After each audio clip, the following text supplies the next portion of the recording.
മുസ്ലിങ്ങളുടെ വ്യത്യസ്തങ്ങളായ സുദൃഢമായ ചരിത്രമാവാനുള്ള ഏതൊക്കെ മാനദണ്ഡമുണ്ടോ ആ മാനദണ്ഡങ്ങളിൽ ഏറ്റവും മികവാർന്ന മാനദണ്ഡങ്ങൾ കൊണ്ട് തെളിയിക്കപ്പെട്ട ഗ്രന്ഥങ്ങളും രചനകൾക്കും അപ്പുറം അഭിമായ നിമിത്തങ്ങളുടെ ഹിസ്റ്റോറിസിറ്റി തെളിയിക്കുന്ന 70-ലധികം അമുസ്ലിം ചരിത്രകാരുടെ രേഖകളുണ്ട്.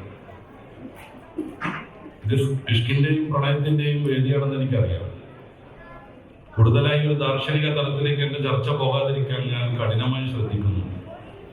എന്നാലും മഹബൂബിനെ കുറിച്ച് പറയുമ്പോൾ അവിടുത്തെ കണ്ണും കാതും കോർപ്പിച്ചു നിർത്തി ലഭ്യമായ സന്ദർഭങ്ങളെല്ലാം അതിനപ്പുറം അർത്ഥസന്ദർഭങ്ങൾ പോലും സൃഷ്ടിച്ചെടുത്ത് വിമർശിക്കാനും ആക്ഷേപിക്കാനും അധിക്ഷേപിക്കാനും മാത്രം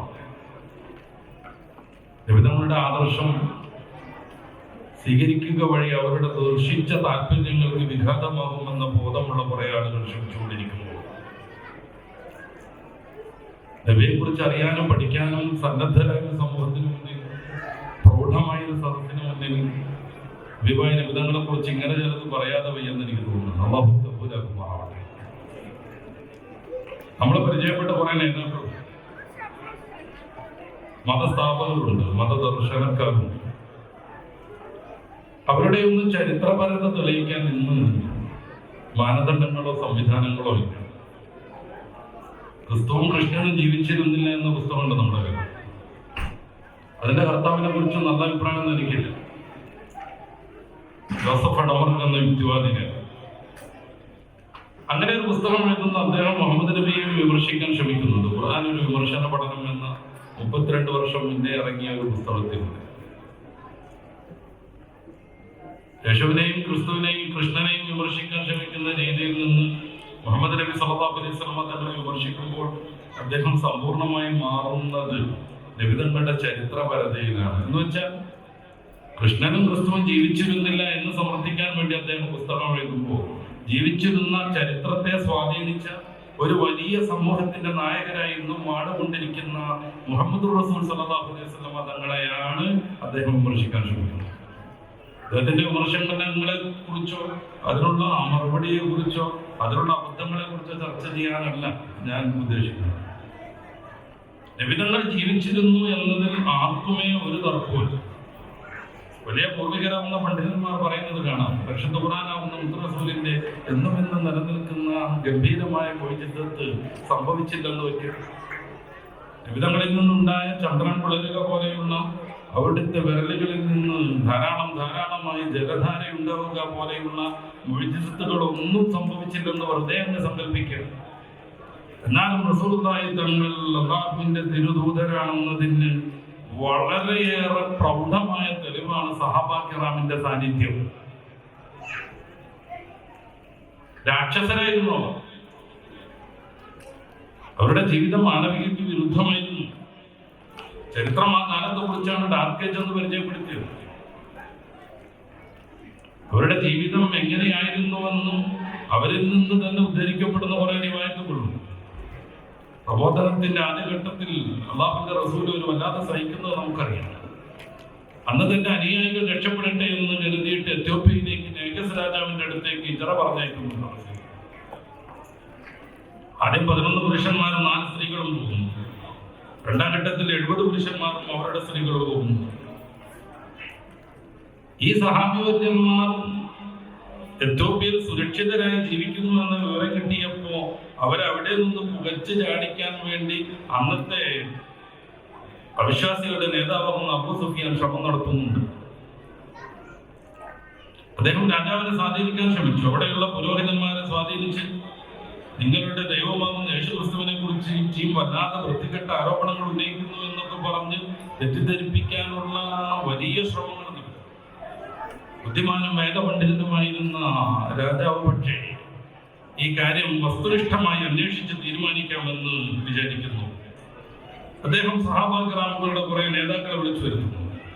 സഹാബികൾ ഒരു കാര്യം തീരുമാനിച്ചു, നമ്മൾ ഒന്നിച്ച് സംസാരിക്കേണ്ട, നമ്മുടെ കൂട്ടത്തിൽ നിന്ന് ജഅഫർ ബിൻ അബീ ത്വാലിബ് റളിയല്ലാഹു അൻഹു സംസാരിക്കട്ടെ എന്ന്. നേഗസ് രാജാവിന്റെ മുന്നിൽ ജഅഫർ ബിൻ അബീ ത്വാലിബ് പറയുന്ന അവരുടെ ആദ്യകാല ജീവിതവും ഹബീബായ നബിതങ്ങളുടെ ആഗമനത്തിന് ശേഷം അവരിലുണ്ടായ ഗംഭീരമായ മാറ്റവും ശ്രദ്ധിക്കുന്നത് തന്നെ ഏതൊരു സാഹചര്യത്തിലാണ് റസൂലുള്ളാഹി അവതരിച്ചത് എന്ന് നമുക്ക് ബോധ്യപ്പെടും. അവിടെ ചുരുക്കി പറയണം, രാജാവിനോട് പറയുന്നുണ്ട്, ഞങ്ങൾ വ്യത്യസ്തങ്ങളാവുന്ന പ്രതിഷ്ഠകൾക്കും ബിംബങ്ങൾക്കും ആരാധന അർപ്പിച്ചുകൊണ്ടിരിക്കുകയാണ്. കുടുംബബന്ധത്തിന് ഒരു പരിഗണനയും നൽകാതില്ലായിരുന്നു. കുഞ്ഞു പറഞ്ഞത് പെണ്ണാണെന്നറിഞ്ഞാൽ അപമാനം കൊണ്ട് ജീവനോട് ആ കുട്ടിയെ കുഴിച്ചുമൂടുമായിരുന്നു. വ്യഭിചാരവും ബലാത്സംഗവും ഞങ്ങളുടെ ജീവിത രീതിയായിരുന്നു. അയൽവാസിയെ പരിഗണിക്കുക എന്നുള്ള പരിപാടി തന്നെ ഇല്ലായിരുന്നു. ഞങ്ങളുടെ കൂട്ടത്തിലെ ശക്തർ ദുർബലരെ തിന്നുമായിരുന്നു എന്നാണ് അദ്ദേഹം പറയുന്നത്. ഈ ഒരു സാഹചര്യത്തിൽ ഞങ്ങളിൽ നിന്നുള്ള ഒരാൾ പ്രവാചകരായി വന്നു.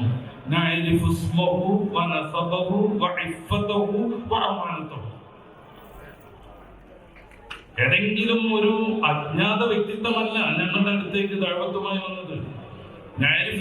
അദ്ദേഹത്തിന്റെ പേര് ഞങ്ങൾക്കറിയാം, അദ്ദേഹത്തിന്റെ കുടുംബ വംശ പാരമ്പര്യം ഞങ്ങൾക്കറിയാം, അദ്ദേഹത്തിന്റെ സത്യസന്ധത ഞങ്ങൾക്കറിയാം, അദ്ദേഹം ജീവിതത്തിൽ ഒരു പ്രാവശ്യം പോലും ഒരു കുഞ്ഞു കളവ് പറഞ്ഞിട്ടില്ലെന്ന് ഞങ്ങൾക്കറിയാം. അങ്ങനെയുള്ള അദ്ദേഹം വന്നിട്ട് ഞങ്ങളെ ബന്ധപ്പെടുത്തി ഞങ്ങളെ സ്നേഹത്തിൽ കോർത്തെടുത്തു. നൂറ്റാണ്ടുകളായി യുദ്ധം ചെയ്തിരുന്ന ഞങ്ങളെ പരിശുദ്ധ സൂറത്ത് ആൽ ഇംറാനിലെ 103-ാമത് വചനം ഓതിക്കൊണ്ട് നിങ്ങൾ ഏക സഹോദരന്മാരാവണമെന്ന് അദ്ദേഹം ഞങ്ങളെ നിർബന്ധിച്ചു. അങ്ങനെ ഞങ്ങൾ വിശുദ്ധിയുടെ തീരത്തടഞ്ഞു, വെളിച്ചം കണ്ടു, ഭാവിയെ കുറിച്ച് സ്വപ്നം കാണാൻ ഞങ്ങൾക്ക് സാധ്യമായി. ഞങ്ങളുടെ സ്ത്രീകൾ സുരക്ഷിതരായി, സ്നേഹം കളിയാടി. ആ ഒരു സന്ദർഭത്തിലാണ് ഞങ്ങളെ ഇവർ ശക്തമായി പീഡിപ്പിക്കുന്നത്. സല്ലല്ലാഹു അലൈഹി വസല്ലം തങ്ങൾ വന്നു നടത്തിയ ഏറ്റവും ഗംഭീരമായ വിപ്ലവം അത് നേരിട്ട് അനുഭവിച്ച ജഅഫർ ഇബ്നു അബീ ത്വാലിബ് റിപ്പോർട്ട് ചെയ്യുന്നതാണിത്. ഈ സഹാബാ കിറാം ലോകത്ത് 1, 2, 3 ആളുകളല്ല, ലക്ഷക്കണക്കിനാണ്. അവർ ലോകത്തിന്റെ വിവിധ ഭാഗങ്ങളിൽ പരിശുദ്ധമാം ചെയ്ത് പ്രചരിപ്പിച്ചു നടന്നു. നമുക്കറിയാം, അല്ലാഹുവിന്റെ റസൂൽ അവരുടെ തിരുശരീരം അവസാനമായി സ്പർശിച്ച ഖുസ്മു ബിൻ അബ്ബാസ് റളിയല്ലാഹു അൻഹു, റസൂലിന്റെ തിരുശരീരം ഖബറിൽ വെച്ച് കബളിൽ നിന്ന് കഫൻ തുണി മാറ്റി ആ ശ്രേഷ്ഠമാകുന്ന കബളിൽ ഉമ്മം കൊടുത്ത് കയറി വന്ന മഹാനുഭാവൻ മരിച്ചു കിടക്കുന്നത് റസൂലുള്ളാഹിയുടെ സമീപത്തല്ല, ജന്നത്തുൽ ബഖയിലോ മുഅല്ലയിലോ അല്ല, സൗദി അറേബ്യയിലല്ല, അങ്ങകലെ ഉസ്ബെക്കിസ്ഥാനിന്റെ തലസ്ഥാനം താഷ്കണ്ടിലാണ്. യാത്രാ സംവിധാനങ്ങൾ വളരെ കുറഞ്ഞ കാലത്ത് എങ്ങനെ മഹാനുഭാവൻ അവിടെ എത്തി? ഏറ്റവും വലിയ സാഹസം. ഇങ്ങനെ ലോകത്ത് മൊത്തം അവർ വ്യാപരിച്ചു, സഞ്ചരിച്ചു. നമ്മുടെ കൊച്ചു കേരളത്തിലെത്തി, ലോകത്തിന്റെ വിവിധ ഭാഗങ്ങളിലേക്ക് അവർ പോയി. പൂർവികരാകുന്ന മഹാപണ്ഡിതന്മാർ പറയുന്നു, നബിതങ്ങൾക്ക് മറ്റൊരു മുഅ്ജിസത്തും ഇല്ലെന്ന് വന്നാലും രാക്ഷസ സമാനരായിരുന്ന സമൂഹത്തെ മാനുഷികതയുടെ ഉത്തുംഗതയിലേക്ക് അവിടുന്ന് നയിച്ചു എന്നത് മാത്രം, അവർ ജീവിച്ചത് മാത്രം, നബിതങ്ങളുടെ ആദർശം അവർ കാതോട് കാതോരം കൈമാറിയത് മാത്രം, ആ ദർശനം ലോകത്തേക്ക് മൊത്തം അവർ കൊണ്ടുവന്നു എന്നത് മാത്രം ഹബീബുകളുടെ പ്രവാചകത്വത്തിന്റെ ഗംഭീരമായ തെളിവാണ്. റസൂലുള്ളാഹി സ്വല്ലല്ലാഹു അലൈഹി വസല്ലം തങ്ങളുടെ പ്രവാചകത്വം യാദൃച്ഛികമല്ലായിരുന്നു. ആദം നബി അലൈഹി സ്വലാത്തു വസ്സലാം ആവുന്ന ആദ്യ പിതാവ് അത് കാത്തുകാത്തിരുന്നു. ആദം നബി അലൈഹി സ്വലാത്തു വസ്സലാം സ്വർഗത്തിൽ നിന്ന് പഴവുമായി ബന്ധപ്പെട്ട വിഷയം ഉണ്ടാകുമ്പോൾ പടച്ച റബ്ബിനോട് തൗബ യാചിക്കുന്നത് തന്റെ മക്കളിൽ പെടുന്ന മുഹമ്മദ് നബിയുടെ ബർക്കത്ത് കൊണ്ടും ഹക്ക് കൊണ്ടുമാണ്. അല്ലാഹു ചോദിക്കുന്നുണ്ട്, ഞാൻ സൃഷ്ടിക്കാത്ത മുഹമ്മദിനെ താങ്കൾ എങ്ങനെ തിരിച്ചറിഞ്ഞു? ആദം നബി അലൈഹി സ്വലാത്തു വസ്സലാം പറയുന്നു, എന്റെ സൃഷ്ടിപ്പിന് ശേഷം ഞാൻ അർശ് ശ്രദ്ധിച്ചപ്പോ അവിടെയുണ്ട് ലാ ഇലാഹ ഇല്ലല്ലാഹ് മുഹമ്മദുർ റസൂലുള്ളാഹ് എന്ന് ലംഘനം ചെയ്തിരിക്കുന്നു. ഞാനപ്പോ ആലോചിച്ചു, സർവശക്തനാകുന്ന തമ്പുരാനെ, നിന്റെ നാമത്തോടൊപ്പം നീ ചേർത്ത് വെക്കുന്ന പേര് നിന്റെ ഏറ്റവും വലിയ ഇഷ്ടക്കാരൻ്റെതായിരിക്കും. ആ പേര് പറഞ്ഞ് തവസ്സുലാക്കാമെന്ന് ഞാൻ വിചാരിച്ചു. 35-ലധികം പണ്ഡിതന്മാർ ആധികാരികമായി ഇത് രേഖപ്പെടുത്തിയിട്ടുണ്ട്. തങ്ങളുടെ ആത്മികമായ ലോകത്തെ കുറിച്ച് കേൾക്കുമ്പോഴേക്ക് വിഭ്രാന്തി പൂണ്ട് വല്ലാതെ മോഹാരിസപ്പെടുന്നവർ ക്ഷമിക്കണം. ഇതാണ് യാഥാർത്ഥ്യം, ഇതാണ് ദീൻ. ആദം നബി കാത്തിരുന്നു. ഓരോ പ്രവാചകനും ഈ റസൂലിനെ കുറിച്ച് പ്രവചിച്ചു. ഖുർആൻ അത് പറയുന്നുണ്ട്, ഞാൻ ദീർഘമായി ചർച്ച ചെയ്യാം. അള്ളാഹു എല്ലാ പ്രവാചകന്മാരിൽ നിന്നും കരാർ വാങ്ങിയെന്നും റസൂലുള്ളാഹി വന്നാൽ എല്ലാവരും വിശ്വസിക്കണമെന്നും അവരെല്ലാവരോടും അള്ളാഹു നിർബന്ധമായി കരാറിൽ ഏർപ്പെട്ടുവെന്നും ഖുർആൻ ഉദ്ധരിക്കുന്നുണ്ട്. റസൂൽ അത് വിശദീകരിച്ചു. മൂസാ നബി ജീവിച്ചിരിക്കുകയാണെങ്കിൽ എന്നെ പിന്തുടരുകയല്ലാതെ മറ്റു മാർഗങ്ങളില്ലെന്ന് ഇബ്രാഹിം നബി അലൈഹി സ്വലാത്തു വസ്സലാം പ്രാർത്ഥിച്ചു. അള്ളാഹുവേ, സമൂഹത്തിൽ നിന്ന് ലോകത്തെ സമുദ്ധരിക്കാനുള്ള ഒരു പ്രവാചകനെ നീ ഉയർത്തി തരണമേ. റസൂലുള്ളാഹി സ്വല്ലല്ലാഹു അലൈഹി വസല്ലം തങ്ങൾ ആ പ്രാർത്ഥന അംഗീകരിച്ചുകൊണ്ട് പറയുന്നുണ്ട്, അന ദഅവതു അബി ഇബ്രാഹിം, എന്റെ പ്രിയപ്പെട്ട പ്രവാചക ശ്രേഷ്ഠരാകുന്ന പിതാവ് ഇബ്രാഹിം നബിയുടെ പ്രാർത്ഥനാ ഫലമാണ് ഞാൻ. ഈസാ നബി അലൈഹി സ്വലാത്തു വസ്സലാം ആ പ്രവാചകനെ കുറിച്ച് പറഞ്ഞുകൊണ്ടിരുന്നു. സൂറത്തു സഫർ 6-ാമത്തെ വചനത്തിൽ വൈദ് ഖാല ഈസാ ഇബ്നു മറിയം യാ ബനി ഇസ്രായീൽ ഇന്നി റസൂലുള്ളാഹി ഇലൈക്കും മുസദ്ദിഖൻ ലിമാ ബൈന യദയ്യ മിനത് തൗറാത്ത് വമുബശ്ശിറൻ ബിറസൂലിൻ യഅതി മിൻ ബഅദി ഇസ്മുഹു അഹ്മദ്.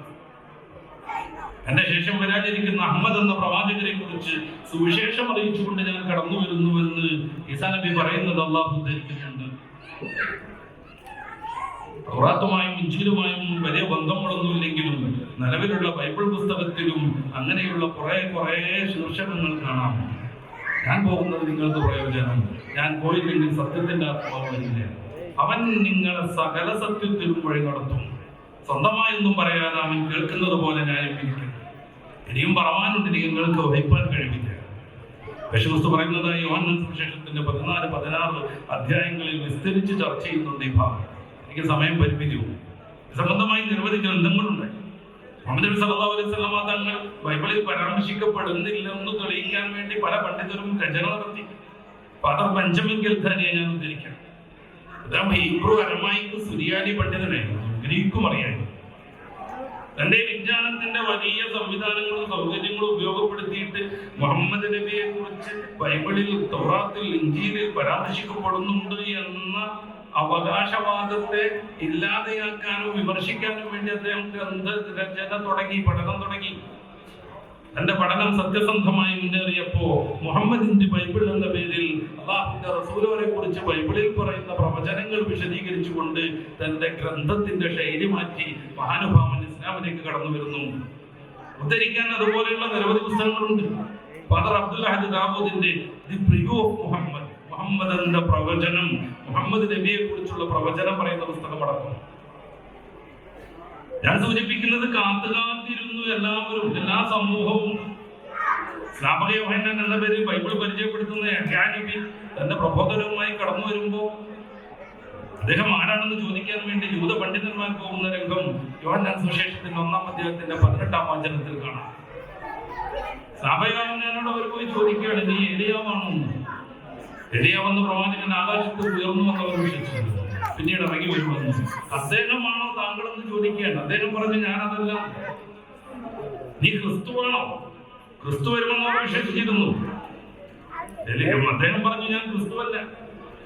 പിന്നെ നീ ആരാണ്? നീ ആ പ്രവാചകനാണോ? നീ ആ പ്രവാചകനാണ്. ഏതാ ഈ ആ പ്രവാചകൻ? ഏതാണ് ഈ ആ പ്രവാചകൻ? യഹ്യാ നബിക്ക് ശേഷം അല്ലെങ്കിൽ സ്നാപക യോഹന്നാന് ശേഷം ചരിത്രത്തെ സ്വാധീനിച്ച 2 പ്രവാചകന്മാർ. ഒന്ന് ഈസാ നബി അലൈഹി സ്വലാത്തു വസ്സലാമാണ്. നീ ക്രിസ്തുവാണോ എന്ന് ചോദിക്കുമ്പോൾ അല്ലെന്ന് അദ്ദേഹം പറയുന്നുണ്ട്. പിന്നെ ഏതാണ്? മുഹമ്മദ് റസൂൽ സല്ലല്ലാഹു അലൈഹി വസല്ലം. നീ ആ പ്രവാചകനാണോ? ആ പ്രവാചകനെ കുറിച്ച് യേശുക്രിസ്തു പറഞ്ഞു, ഞാൻ പോയാൽ അദ്ദേഹം വരുള്ളൂ. എനിക്ക് പലതും പറയാനുണ്ട്, നിങ്ങൾക്ക് വഹിപ്പാൻ കഴിയില്ല. സത്യത്തിന്റെ ആത്മാവ് വരുമ്പോൾ നിങ്ങളെ സകല സത്യത്തിലും വഴി നടത്തും. മുത്തറസൂൽ കടന്നു വന്നു, സകല സത്യത്തിലും മാനവകുലത്തെ വഴി നടത്തി. ഒടുവിൽ സൂറത്തുൽ മാഇദയുടെ 3-ാമത്തെ വചനം അവതരിച്ചു, അൽയൗമ അക്മൽതു ലക്കും ദീനക്കും വഅത്മംതു അലൈക്കും നിഅമതി. സകല സത്യത്തിലും നിങ്ങളെ ഞാൻ വഴി നടത്തിയിരിക്കുന്നു. യേശുക്രിസ്തു മറ്റൊന്നും കൂടെ പറഞ്ഞു. അദ്ദേഹം സ്വന്തമായി ഒന്നും പറയില്ല, കേൾക്കുന്നത് പോലെ ന്യായം വിധിക്കും. സൂറത്തുൽ നജ്മിലെ 3-ാമത്തെ വചനത്തിൽ പടച്ച റബ്ബ് പറയുന്നത്, മുത്തറസൂൽ സ്വന്തമായൊന്നും പറയില്ല, കേൾക്കുന്നത് പോലെ ന്യായം വിധിക്കുന്നു എന്നാണ്. ഞാൻ ഇതിനടുത്ത് സൂചിപ്പിക്കുന്നത് യാദൃച്ഛികമായ ജന്മമല്ലായിരുന്നു റസൂൽ സല്ലല്ലാഹു അലൈഹി വസല്ലം തങ്ങളുടേത്. അവിടുന്ന് യസ്രിബിലേക്ക് ഹിജ്റ പോയതിനെ കുറിച്ച് ഷരീഫ് സാഹിബ് സൂചിപ്പിക്കണ്ടേ? ആ യസ്രിബിലേക്ക് മുത്തറസൂൽ കടന്നു വരുമ്പോഴേക്ക് ആ നാട് കുറെ ആളുകൾ ഇസ്ലാമിലേക്ക് കടന്നു വന്ന് മുത്തറസൂലിന് ജീവിക്കാൻ പാകപ്പെട്ട മണ്ണായി മാറിയിരുന്നു. ഇസ്ലാമിലെ ഒന്നാമത്തെ അംബാസഡർ മുസ്അബ് ബിൻ ഉമൈർ റളിയല്ലാഹു അൻഹുവിന്റെ പ്രവർത്തനം കൊണ്ട്, അദ്ദേഹത്തിന്റെ സുഹൃത്ത് അസ്അദ് ബിൻ സുറാറ റളിയല്ലാഹു അൻഹുവിന്റെ പ്രവർത്തനം കൊണ്ട് ഓരോ സഹാബി വര്യനും ആഗ്രഹിച്ചു മുത്തറസൂൽ എന്റെ വീട്ടിൽ അതിഥിയായി കൂടണം. പലരും റസൂലിന്റെ മുന്നിൽ ആവശ്യം ഉന്നയിച്ചു. റസൂലുള്ളാഹി സ്വല്ലല്ലാഹു അലൈഹി വസല്ലം എല്ലാവരെയും ശാന്തരാക്കിക്കൊണ്ട് ഒരു കാര്യം പറഞ്ഞു, എന്റെ ഒട്ടകത്തിന് നിർദ്ദേശം കിട്ടിയിട്ടുണ്ട് ഏത് വീട്ടിൽ താമസിക്കണമെന്ന്. ആ വീട്ടിന്റെ അങ്കണത്തിലെത്തുമ്പോ മുറ്റത്തെത്തുമ്പോ ഒട്ടകം അവിടെ കിടക്കും, ആ വീട്ടിൽ ഞാൻ താമസിക്കും. പ്രതീക്ഷാപൂർവ്വം ഓരോ സഹാബിയും ആ ഒട്ടകത്തിന് ചുറ്റും തഅൽ ബദറു ചൊല്ലി നടന്നു. അപ്പോ ഈ അൻസാരിയുടെ വീട്ടിലെത്തിയപ്പോൾ ഒട്ടകം അങ്ങോട്ട് കയറി ആ മുറ്റത്ത് കടന്ന് വിശ്രമം തുടങ്ങി. ഏതായിരുന്നു ആ ഭവനം? 1000 വർഷം മുന്നേ തുബ്ബഅ രാജാവ് മദീനയെ ആക്രമിക്കാൻ വന്നു. പല രാജ്യങ്ങളും ആക്രമിച്ച് കീഴടക്കിക്കൊണ്ട് മദീനയുടെ സമീപത്തെത്തിയ അദ്ദേഹത്തോട് വേദപണ്ഡിതന്മാരാവുന്ന ചില പുരോഹിതന്മാർ ഒരു നിർദ്ദേശം വെച്ചു, മദീനയെ തൊട്ട് കളിക്കരുത്. ലോകത്തിന്റെ നായകനായി സുവിശേഷം പൂർത്തിയാക്കാൻ കടന്നു വരുന്ന പരാക്ലിറ്റസ് എന്ന അഹമ്മദ് പ്രവാചകന്റെ ജീവിത മണ്ണാണിത്, അവിടെ നിങ്ങളൊന്നും ചെയ്യരുത്. അദ്ദേഹം ഭയന്നു. തുബ്ബ രാജാ മഹാപണ്ഡിതന്മാരോട് പറഞ്ഞു, ഞാനൊന്നും ചെയ്യുന്നില്ല, ഞാൻ ആ പ്രവാചകന് വേണ്ടി ഇവിടെ ഒരു വീട് നിർമ്മിക്കും. എന്റെ കാലത്ത് അദ്ദേഹം വന്നാൽ ഞാൻ ആദ്യമായി അദ്ദേഹത്തെ സ്വീകരിക്കാൻ ഓടിയെത്തും. എന്റെ കാലത്ത് ആ പ്രവാചകൻ വരുന്നില്ലെങ്കിൽ എന്റെ വീട് അദ്ദേഹം താമസിക്കാൻ ഉപയോഗിക്കുമെന്ന് ഞാൻ പ്രതീക്ഷിക്കുന്നു. 1000 വർഷം മുന്നേ അന്നത്തെ സംവിധാനങ്ങളിൽ ശ്രേഷ്ഠമായവ ഉപയോഗിച്ച് തുബ്ബഅ രാജാവ് മുത്തറസൂലിന്റെ ഭവനം പണിതു. അത് കാലങ്ങളുമായി കൈമാറി വന്നു. അവസാനം അബൂ അയ്യൂബ് അൻസാരി റളിയല്ലാഹു അൻഹുവിന്റെ അടുത്തേക്ക് എത്തുന്നു. അല്ലാഹുവിന്റെ റസൂൽ സ്വല്ലല്ലാഹു അലൈഹി വസല്ലം തങ്ങളുടെ ഹിജ്റ സന്ദർഭത്തിൽ ഒട്ടകം യാദൃച്ഛികമല്ലാതെ അതിന് ലഭ്യമാവുന്ന കൃത്യമായ നിർദ്ദേശപ്രകാരം റസൂലുള്ളാഹി സ്വല്ലല്ലാഹു അലൈഹി വസല്ലം തങ്ങളെ തുബ്ബ നിർമ്മിച്ച വീട്ടിലേക്ക് കൊണ്ടുപോകുന്നു. ഈ റസൂൽ സ്വല്ലല്ലാഹു അലൈഹി വസല്ലം തങ്ങൾ ചരിത്രത്തെ സ്വാധീനിക്കുന്നത് വ്യക്തമാണ്, സ്പഷ്ടമാണ്. അത് ആർക്കുമേ നിഷേധിക്കാൻ പറ്റാത്തതുമാണ്. ചരിത്രത്തെ മാത്രമല്ല അല്ലാഹുവിന്റെ റസൂൽ സ്വാധീനിച്ചത്, അനേക കോടി ജനങ്ങളുടെ ഹൃദയത്തെയും ആത്മാവിനെയും സ്വാധീനിച്ചു. എന്റെ പ്രിയപ്പെട്ടവർ ആലോചിക്കുന്നു, ലോകത്ത് കഴിഞ്ഞ എത്ര നേതാക്കളുണ്ട്? ആ നേതാക്കളും അനുയായികളുമായി എത്രമേൽ ബന്ധമുണ്ട്? യേശുക്രിസ്തുവിനെ കുറിച്ച് നമുക്ക് ഒന്നുകൂടെ ഉദ്ധരിക്കാം. അദ്ദേഹം തന്റെ 7-ാം ദിവസത്തിൽ, ജനനത്തിന്റെ 7-ാം ദിവസത്തിൽ പരിച്ഛേദനയേറ്റു, ഖിതാൻ കഴിച്ചുവെന്ന് ബൈബിൾ ലൂക്കോസിന്റെ പുസ്തകം 2-ാം അധ്യായത്തിൽ കാണാം. ഇന്ന് ആ യേശുവിനെ പിന്തുടർന്ന് പരിച്ഛേദനയേൽക്കുന്ന എത്ര ക്രിസ്ത്യാനികൾ കാണും? വിമർശിക്കാനല്ലെന്ന് പറയുന്നത്, ഒരു വസ്തുതയെ വിശദീകരിക്കുകയാണ്. അവപോലും ഈ ഉമ്മത്തും തമ്മിലുള്ള ബന്ധത്തെ കുറിച്ച് അറിയാൻ മറ്റു ഗുരുക്കളും അവരുടെ ശിഷ്യരും തമ്മിലുള്ള ബന്ധത്തെ പരാമർശിക്കേണ്ടതുണ്ട്. യേശുക്രിസ്തു തന്റെ അനുയായികളെ കാണുമ്പോൾ അസ്സലാമു അലൈക്കും എന്ന് പറയാറുണ്ടെന്ന് ബൈബിളിൽ കാണാം. യോഹന്നാന്റെ സുവിശേഷം 20-ാം അധ്യായം 17-ാമത്തെ വാക്യം, നിങ്ങൾക്ക് സമാധാനം ഉണ്ടായിരിക്കട്ടെ എന്ന് മലയാളം ബൈബിൾ, അസ്സലാമു അലൈക്കും എന്ന് അറബി ബൈബിൾ, സലാം അലൈക്കും എന്ന് ഹീബ്രു ബൈബിൾ. ഒപ്പം തന്നെ ഇന്ന് ആരാണ് അംഗീകരിക്കുന്നത്? ആരാണ് അനുഷ്ഠിക്കുന്നത്? നമുക്ക് ഓരോന്ന് ചർച്ച ചെയ്യാം. യേശുക്രിസ്തു സാഷ്ടാംഗം നമിച്ചു എന്ന് ബൈബിൾ, സുജൂദ് ചെയ്തു, നിസ്കരിച്ചു. അനുയായികൾ ഇന്ന് എങ്ങനെയാണ് പ്രവർത്തിക്കാറ്? ഒന്നുകൂടെ നമുക്ക് ആലോചിക്കാം. ഒരാൾ തീരുമാനിക്കുന്നു, ഞാൻ എന്റെ നേതാവ് യേശുക്രിസ്തുവിന്റെ അതേ ആദർശം സ്വീകരിച്ചുകൊണ്ട് ജീവിക്കുമെന്ന്. ആ മനുഷ്യൻ തോറ്റ് പിന്മാറേണ്ടി വരും. കാരണം ബൈബിൾ പുതിയ 27 പുസ്തകങ്ങൾ പരിശോധിച്ചാലും, ഉൽപ്പത്തി മുതൽ പഴയ നിയമത്തിൽ 40ഓളം പുസ്തകങ്ങൾ പരിശോധിച്ചാലും ഒരു മനുഷ്യൻ സമ്പൂർണമായി എങ്ങനെ ജീവിക്കണമെന്നതിൽ നിന്ന് വ്യക്തമല്ല. യേശുക്രിസ്തുവിന്റെ ചരിത്രം അങ്ങിങ്ങുണ്ട്. അദ്ദേഹം ബേത്ലാനിൽ നിന്ന് പോന്നപ്പോൾ വിശക്കുന്ന കഥയുണ്ട്. ദൂരെ നിറയെ ഇലയുള്ള അത്തിമരം കണ്ടിട്ട് അതിൽ വല്ല പഴവും കാണുമെന്ന് പ്രതീക്ഷാപൂർവം ചെന്ന് അത് പഴമില്ലാത്തത് കൊണ്ട് നിരാശനായി കരയുന്നതുണ്ട്. അദ്ദേഹത്തെ കുരിശിൽ തറക്കാൻ വേണ്ടി ജൂതന്മാർ ശ്രമിക്കുന്നതുണ്ട്. അവർ പിടിച്ചുകൊണ്ടുപോകുമ്പോൾ ദൈവമേ ദൈവമേ ഈ പാനപാത്രം എന്നിൽ നിന്നൊന്ന് നീക്കിത്തരണമേ എന്ന് പ്രാർത്ഥിക്കുന്നതുണ്ട്. പുരുഷൻ കടന്നു മരണത്തെ സമീപിക്കുന്ന ഘട്ടത്തിൽ ദൈവമേ ദൈവമേ നീ എന്നെ എന്തിന് കൈവിട്ടുവെന്ന് ചോദിക്കുന്നുണ്ട്. ഇതൊന്നും ഒരു മനുഷ്യന് ജീവിക്കാൻ പറ്റിയ സംഗതികളല്ല. എന്തിന് യേശുക്രിസ്തുവിന്റെ കഥ പറയണം? നമ്മുടെ തൊട്ടടുത്ത് ജീവിച്ച് ചരിത്രത്തെ സ്വാധീനിച്ചു പോയ ഓരോ നേതാക്കളെയും എണ്ണി നോക്ക്. ആ നേതാവിനെ അനുഗമിച്ച് ജീവിക്കണമെന്ന് തന്റെ അനുയായി തീരുമാനിച്ചാൽ അതിന് അവരുടെ മുമ്പിൽ എവിഡൻസ് എവിടെയാണ്? ഗാന്ധിജിയെ കുറിച്ച് നമുക്ക് എന്തൊക്കെ അറിയാം? അദ്ദേഹത്തിന്റെ ഇന്ത്യ പത്രങ്ങൾ വായിച്ചവരുണ്ടാവും. അദ്ദേഹത്തിന്റെ എന്റെ സത്യാന്വേഷണ പരീക്ഷണ കഥ എന്ന ജീവിത കഥ വായിച്ചവരും കാണും. അദ്ദേഹത്തെ കുറിച്ച് പല പല ഗ്രന്ഥങ്ങളിൽ ഫ്രീഡം അറ്റ് മിഡ്നൈറ്റിലൊക്കെയുള്ള വിശദീകരണങ്ങളും കണ്ടവരും വായിച്ചവരുണ്ടാകും. അതുകൊണ്ട് ഒരു മനുഷ്യൻ ഒരു ഗാന്ധിജിയുടെ ജീവിതം മുഴുവൻ എങ്ങനെ കൊണ്ടുപോകണം എന്നുള്ളതിന് ഒരിക്കലും സാധ്യമേ അല്ല. ഗാന്ധിജിയുടെ കാലം നമുക്ക് മാറ്റിവെക്കാം. 6-7 കൊല്ലം മുന്നെയാണ് നെൽസൺ മണ്ടേല മരണപ്പെടുന്നത്. ദക്ഷിണാഫ്രിക്കയിൽ കറുത്ത വർഗ്ഗക്കാർക്ക് വേണ്ടി പോരാടി ചരിത്രത്തെ സ്വാധീനിച്ച ഒരു മനുഷ്യൻ. അദ്ദേഹത്തിന്റെ ജീവിതത്തിൽ നിന്ന് എന്തൊക്കെ നമുക്ക് അനുകരിക്കാൻ കിട്ടും? ഇനി മുത്തറസൂലിന്റെ ചരിത്രത്തിലേക്ക് നമ്മൾ കടന്നു വരും. റസൂലുള്ളാഹി തങ്ങളുടെ പ്രകാശത്തിന്റെ സൃഷ്ടിപ്പ് മുതൽ മഹാനായ ജാബിർ റളിയല്ലാഹു അൻഹു റസൂലിനോട് ചോദിക്കുന്നുണ്ട്, ആദ്യമായി റബ്ബ് സൃഷ്ടിച്ചത് ഏത് വസ്തുവിനെയാണെന്ന്. മുസന്നഫ് അബ്ദുർ റസാഖ് പോലെയുള്ള ഗ്രന്ഥങ്ങളിൽ 19ാമത്തെ ഹദീസായിട്ട് ഉദ്ധരിക്കുന്നു. പ്രിയപ്പെട്ട ശിഷ്യൻ ജാബിർ റളിയല്ലാഹു അൻഹുവിനോട് മുത്തറസൂൽ പറയാണ്, നൂറ നബിയിക യാ ജാബിർ, അങ്ങയുടെ പ്രവാചകനാകുന്ന ഈ മുഹമ്മദോരുടെ പ്രകാശം ചൈതന്യമാണ് റബ്ബ് തആല ആദ്യം പടച്ചത്. അതുമുതൽ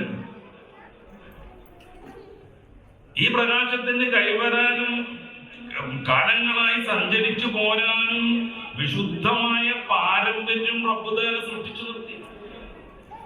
റസൂൽ സല്ലല്ലാഹു അലൈഹി വസല്ലം തങ്ങൾ കടന്നു വരുമ്പോൾ മക്കയും മദീനയും ബിംബാരാധനയുടെ കേന്ദ്രമായിരുന്നുവെങ്കിൽ ഏകദൈവത്തെ വിശ്വസിക്കുന്ന ഏതാനും ആളുകൾ അവിടെ നിലനിന്നുവെന്നു അത് ചരിത്രത്തിന്റെ അനിവാര്യതയാണ്.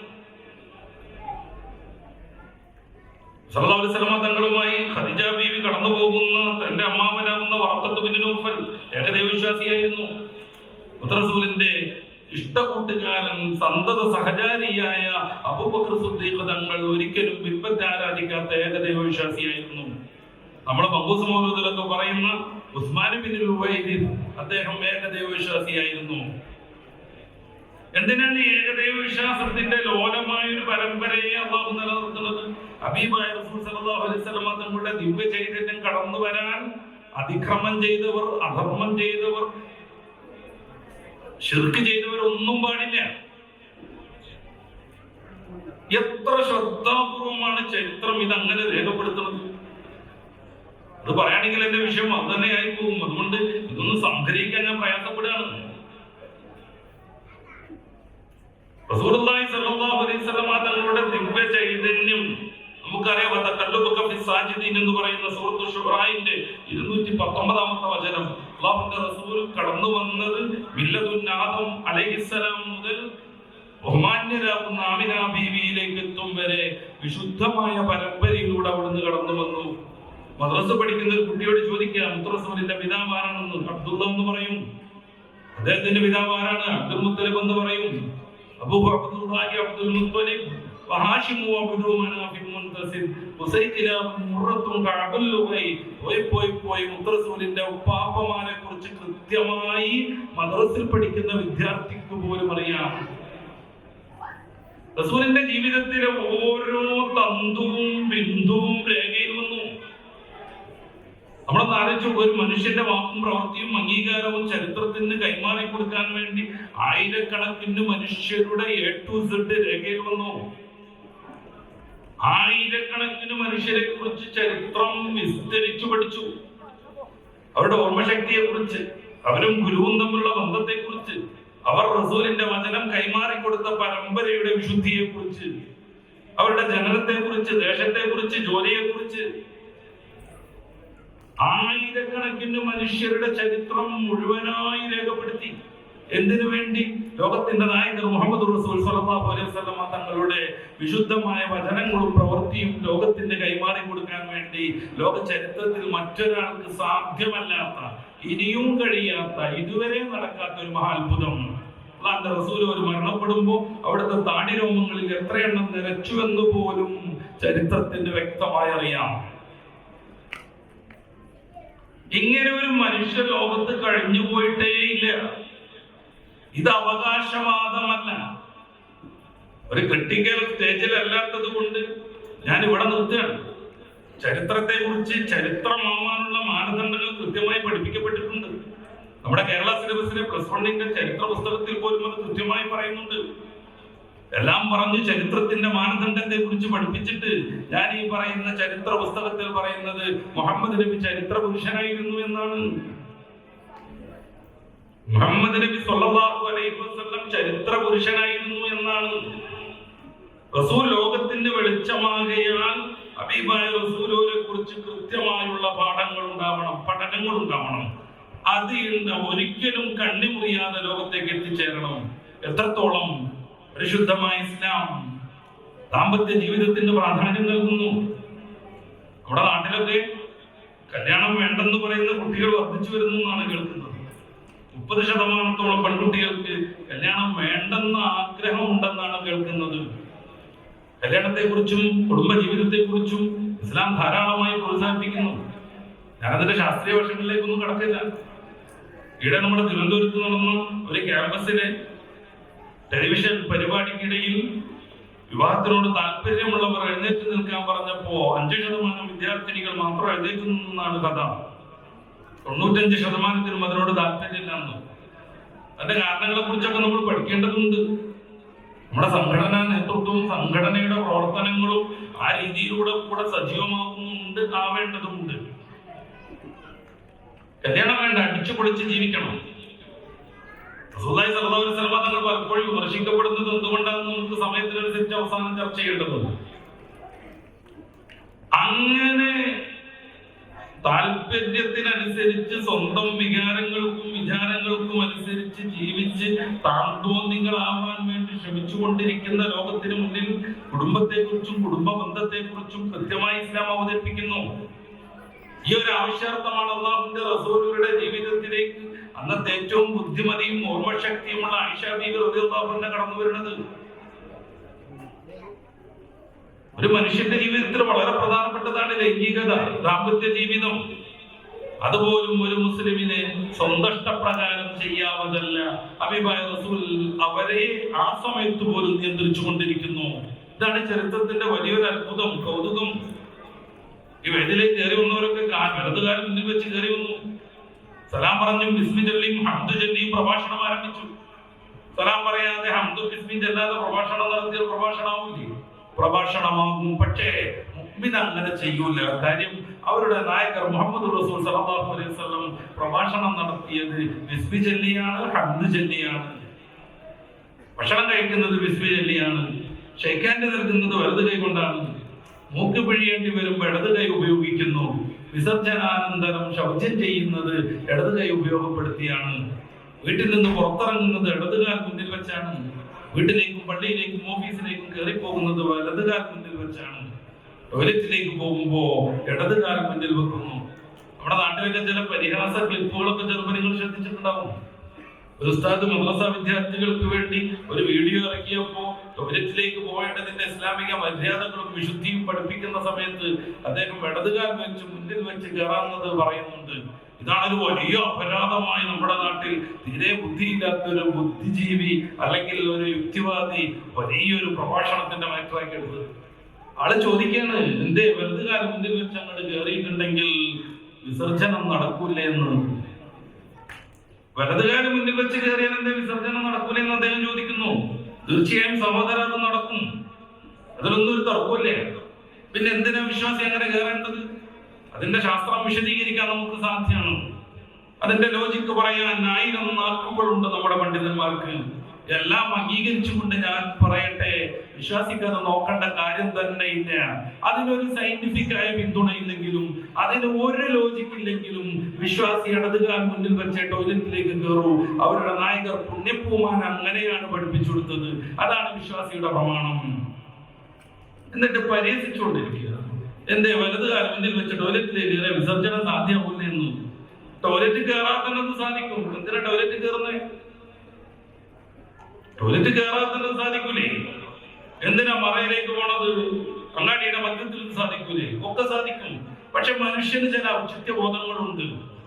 വിശ്വാസിയെ സംബന്ധിച്ചിടത്തോളം അള്ളാഹുവും റസൂലും കൽപ്പിച്ചതാണ് അവരുടെ ഏറ്റവും പ്രധാനപ്പെട്ട ആദർശം. അതിലൊരു മാറ്റവും സംഭവിക്കാൻ അവന്റെ മനസ്സ് സമ്മതിക്കില്ല. റസൂലുള്ളാഹി സ്വല്ലല്ലാഹു അലൈഹി വസല്ലം തങ്ങൾ പറഞ്ഞു എന്നത് തന്നെ സിദ്ദീഖ് റളിയല്ലാഹു അൻഹുവിനെ പ്രലോഭിപ്പിക്കാൻ വരുന്നില്ലേ? മിറാജ് സംഭവത്തിന് ശേഷം ആർത്തുല്ലസിച്ച് ചിരിച്ചുകൊണ്ട് അബൂജഹലിന്റെ നേതൃത്വത്തിൽ ഖുറൈശി പ്രമുഖരൊക്കെ സിദ്ദീഖ് തങ്ങളെ തേടി നടക്കുക. സിദ്ദീഖ് തങ്ങൾ ഇസ്ലാമിലാകുന്നത് അവരെ വല്ലാതെ അലോസരപ്പെടുത്തുന്നുണ്ടായിരുന്നു. ഏറ്റവും മാന്യനായിരുന്ന, ഉന്നത കുലജാതനായിരുന്ന, ജനങ്ങൾക്കിടയിൽ അംഗീകാരമുള്ള സിദ്ദീഖ് മുഹമ്മദിനോടൊപ്പം ആവുന്നത് അവർക്ക് അസഹ്യമായിരുന്നു. സല്ലല്ലാഹു അലൈഹി വസല്ലം പലതും പറഞ്ഞിട്ട് സിദ്ദീഖ് തങ്ങൾക്ക് യാതൊരു മാറ്റം ഉണ്ടായില്ല. എന്നാൽ ഈ ഒരു വാക്ക് പറഞ്ഞ സിദ്ദീഖ് തങ്ങളെ മാറ്റാമെന്ന് അവർ വിചാരിച്ചു. അവര് ചിരിച്ചു കളിച്ച് സിദ്ദീഖ് തങ്ങളെ കണ്ടുപിടിച്ചു. കേട്ടോ മുഹമ്മദിന്റെ പുതിയ വിടല്ലെന്ന് അവർ ചോദിച്ചു. എന്തേന്ന് ചോദിച്ചു സിദ്ദീഖ് തങ്ങൾ. ആൾ ഇന്നലെ രാത്രി ബൈത്തുൽ മുഖദ്ദസ് പോയത്രേ. അവിടുന്ന് ഏഴാകാശവും കടന്നത്രേ. സിദ്റത്തുൽ മുന്തഹയും സ്വർഗവും നരകവും കണ്ട് രാത്രിയുടെ അർദ്ധഭാഗം കൊണ്ട് ഇങ്ങോട്ട് തന്നെ തിരിച്ചു വന്നു അത്രേ. എന്തൊക്കെയാണ് അദ്ദേഹം പറഞ്ഞുകൊണ്ടിരിക്കുന്നത്? ഇത് കേട്ടിട്ട് സിദ്ദീഖേ, താങ്കൾക്ക് അബൂബക്കറെ, താങ്കൾക്ക് അവിടെ നിൽക്കാൻ തോന്നുന്നുണ്ടോ എന്ന് സിദ്ദീഖ് റളിയല്ലാഹു അൻഹു ചോദിച്ചു. മുഹമ്മദ് നബി അങ്ങനെ പറഞ്ഞോന്ന്. ഇവർക്ക് വലിയ സന്തോഷമായി. ഇതേ സിദ്ദീഖ് കുത്തി കയറുന്നു. അതേന്ന് അവര് പറഞ്ഞു. സിദ്ദീഖ് തങ്ങൾ പിന്നെയും ചോദിച്ചു, മുഹമ്മദ് നബി അങ്ങനെ പറഞ്ഞോ? അവര് പറഞ്ഞു. അത് കേട്ടപ്പോ മുതൽ ചിരിച്ചിട്ട് നിൽക്കാൻ വയ്യാതെ ഞങ്ങൾ നിന്നെ തേടി നടക്കുകയായിരുന്നു. ഇജാതി തള്ളപ്പോ ഒരു മനുഷ്യന് തള്ളാൻ പറ്റുമോ? സിദ്ദീഖ് തങ്ങൾ ഒരൊറ്റ പ്രഖ്യാപനം, സദ്ദഖ്തു, അല്ലാഹുവിന്റെ റസൂൽ അങ്ങനെ പറഞ്ഞുവെങ്കിൽ ഞാനത് അങ്ങനെ തന്നെ വിശ്വസിക്കും. ഇതാണ് മുഅ്മിൻ. ഇതാണ് മുഅ്മിൻ. അതിന്റെ അപ്പുറത്തേക്കുള്ള സയന്റിഫിക് എവിഡൻസ് അവൻ അന്വേഷിക്കേണ്ട കാര്യമേ ഇല്ല. എന്നിട്ട് പരിഹസിച്ചുകൊണ്ടിരിക്കുക. അവര് മാത്രമല്ല, ഇസ്ലാം എന്ന് പറഞ്ഞു നടക്കുന്ന ചില ആളുകൾ. അബ്ദുള്ളയുടെ വാക്ക് നിങ്ങളുടെ മനസ്സിലുണ്ടാകും. ഞങ്ങൾ ഹദീസൊക്കെ പഠിച്ചുകൊണ്ടിരിക്കുമ്പോൾ, ഹദീസ് ഗ്രന്ഥങ്ങൾ വായിച്ചുകൊണ്ടിരിക്കുമ്പോൾ മുഹമ്മദ് നബിയുടെ ഈ ഒരു വിയർപ്പ് കൊണ്ട്, അവിടുത്തെ ഷെയർ ബറക്ക് കൊണ്ട് ഒക്കെ അനുയായികൾ ബറക്കത്തെടുത്തത് ഞങ്ങൾ കാണാറുണ്ട്. അത് ഉപയോഗപ്പെടുത്തിയത് ഞങ്ങൾ കാണാറുണ്ട്. പക്ഷേ ഞങ്ങളത് അങ്ങടെ എടുത്തു ചാടലാണ്. ആ ഹദീസ് വായിക്കൂല, വിശദീകരിക്കൂല. ഞങ്ങൾ കണ്ണും വീട്ടിൽ ചാട്ടം ചാടുന്നു. അബ്ദുള്ള മനസ്സിലാക്കണം, വിശ്വാസികൾ ചാടൂല. അവരവിടെ കണ്ണും തുറന്ന് കാവലിരിക്കും. അതാണ് ചരിത്രം. അതാണ് ഇതുവരെയും അവരനുഭവിച്ച ജീവിതം. അതാണ് വർത്തമാനം.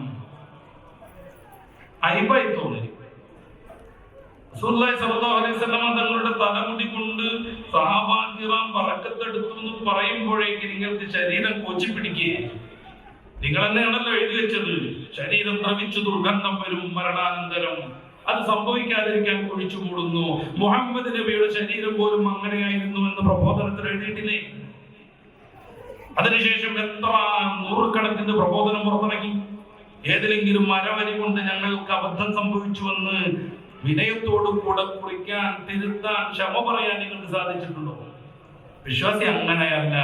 ഹബീബായ റസൂൽ സല്ലല്ലാഹു അലൈഹി വസല്ലം അവരുടെ ജീവിതത്തിന്റെ കാതലാണ്, ആത്മാവിന്റെ സംഗീതമാണ്. റസൂലിന് വേണ്ടിയാണ് അവരുടെ ജീവിതം. സഹാബാക്രാമിന്റെ ചരിത്രം നമ്മുടെ മുമ്പിലുണ്ട്. ഒഴുതിന്റെ രണങ്ങളും പ്രത്യേകമായ സന്ദർഭത്തിൽ ഇന്ന് ഈ ഖദർത്ത് മുഹമ്മദ എന്നൊരു വൃത്തികെട്ട മനുഷ്യൻ ഉറക്കം പറഞ്ഞപ്പോ സഹാബാക്രാം പ്രജ്ഞാശൂന്യരായി. റസൂൽ മരിച്ചെങ്കിൽ ഇനി ആർക്ക് വേണ്ടി യുദ്ധം ചെയ്യണമെന്ന് അവരാലോചിച്ചു. പലരും ആയുധം കയ്യിൽ നിന്ന് ഉപേക്ഷിച്ചു. ആ ഒരു പ്രത്യേക സന്ദർഭത്തിൽ ഹബീബായ റസൂൽ ഒരു 12 സഹാബികളും ഉഹദിന്റെ രണാങ്കളത്തിൽ ഒറ്റപ്പെടുന്നു. ഈ സൂപ്പർ ചാൻസ് ഉപയോഗിക്കണമെന്ന് ബദറിൽ പിതാവ് മരണപ്പെട്ട ഇർഷിദയുമായി യുദ്ധത്തിലേക്ക് വന്ന ഇക്രിമത്ത് ബിൻ അബീ ജഹൽ ഉദ്ദേശിക്കുന്നു, ഖാലിദ് ബിൻ വലീദ് ഉദ്ദേശിക്കുന്നു. അങ്ങനെ ധീരരാകുന്ന പിന്നാളികളും വീരന്മാരുമാകുന്ന ഖുറൈശി പടയിലെ ജൂനിയർ ടീം ഒന്നിച്ച് റസൂൽ തങ്ങളെ വട്ടമിടുന്നു. ഈ സന്ദർഭം ഉപയോഗപ്പെടുത്തണം. റസൂൽ സല്ലല്ലാഹു അലൈഹി വസല്ലം എന്നോടൊപ്പമുള്ള 12 പേരോടായി ചോദിക്കുന്നുണ്ട്, ഈ സംഘത്തിൽ നിന്ന് നമ്മെ സംരക്ഷിക്കുന്നത് ആരാണ്? തൽഹത്ത് ബിൻ ഉബൈദില്ലാഹ് റളിയല്ലാഹു അൻഹു മുന്നോട്ട് വന്നു. അനയാ റസൂലല്ലാഹ്, ഞാനത് നിർവഹിക്കാം. അങ്ങയുടെ സന്ദർഭം എത്തിയിട്ടില്ല, മാറി നിൽക്കൂ. അള്ളാഹുവിന്റെ റസൂൽ തൽഹാ തങ്ങളോട് മാറി നിൽക്കാൻ പറയുന്നു. മറ്റൊരു സഹാബി കടന്നു വരുന്നു. അള്ളാഹുവിന്റെ റസൂൽ അവരെ സംരക്ഷിക്കാൻ അദ്ദേഹം ജീവത്യാഗം ചെയ്യുന്നു. പിന്നീട് മറ്റൊരാൾ കടന്നു വരുന്നു. പിന്നീട് 9-ാമൻ വരുന്നു. അവസാനം 11 പേരും അവരുടെ നായകന് വേണ്ടി ഉഹദിന്റെ രണാങ്കണത്തിൽ ഇഞ്ചിഞ്ചായി കൊല്ലപ്പെടുന്നു. ഇനി ആ ദിവ്യപ്രകാശം സംരക്ഷിക്കാൻ തൽഹത്ത് ബിൻ ഉബൈദില്ലാഹ് മാത്രം അല്ലാഹുവിന്റെ റസൂലിനോട് സമ്മതം ചോദിക്കാതെ തന്റെ 2 കൈയിലും മാണെടുത്ത് തൽഹ ചരിത്രത്തിലെ ഒരു മഹാത്ഭുതം സൃഷ്ടിക്കുന്നു. ആ വലിയ സംഘം ശത്രുക്കളെ ദൂരേക്ക് ഓടിച്ച് തളർന്നിരിക്കുന്ന റസൂലിന്റെ അടുത്തേക്ക് ഓടി വന്ന് തൽഹത്ത് ബിൻ ഉബൈദില്ലാഹ് റളിയല്ലാഹു അൻഹു റസൂൽ അവരെ തന്റെ ചുമലിലേക്ക് ഉഹദിന്റെ മുകളിലേക്ക് വലിഞ്ഞു കയറാൻ ശ്രമിക്കുന്നു. അപ്പോഴേക്ക് ശത്രുക്കൾ റീസെറ്റായി വീണ്ടും വരുന്നു.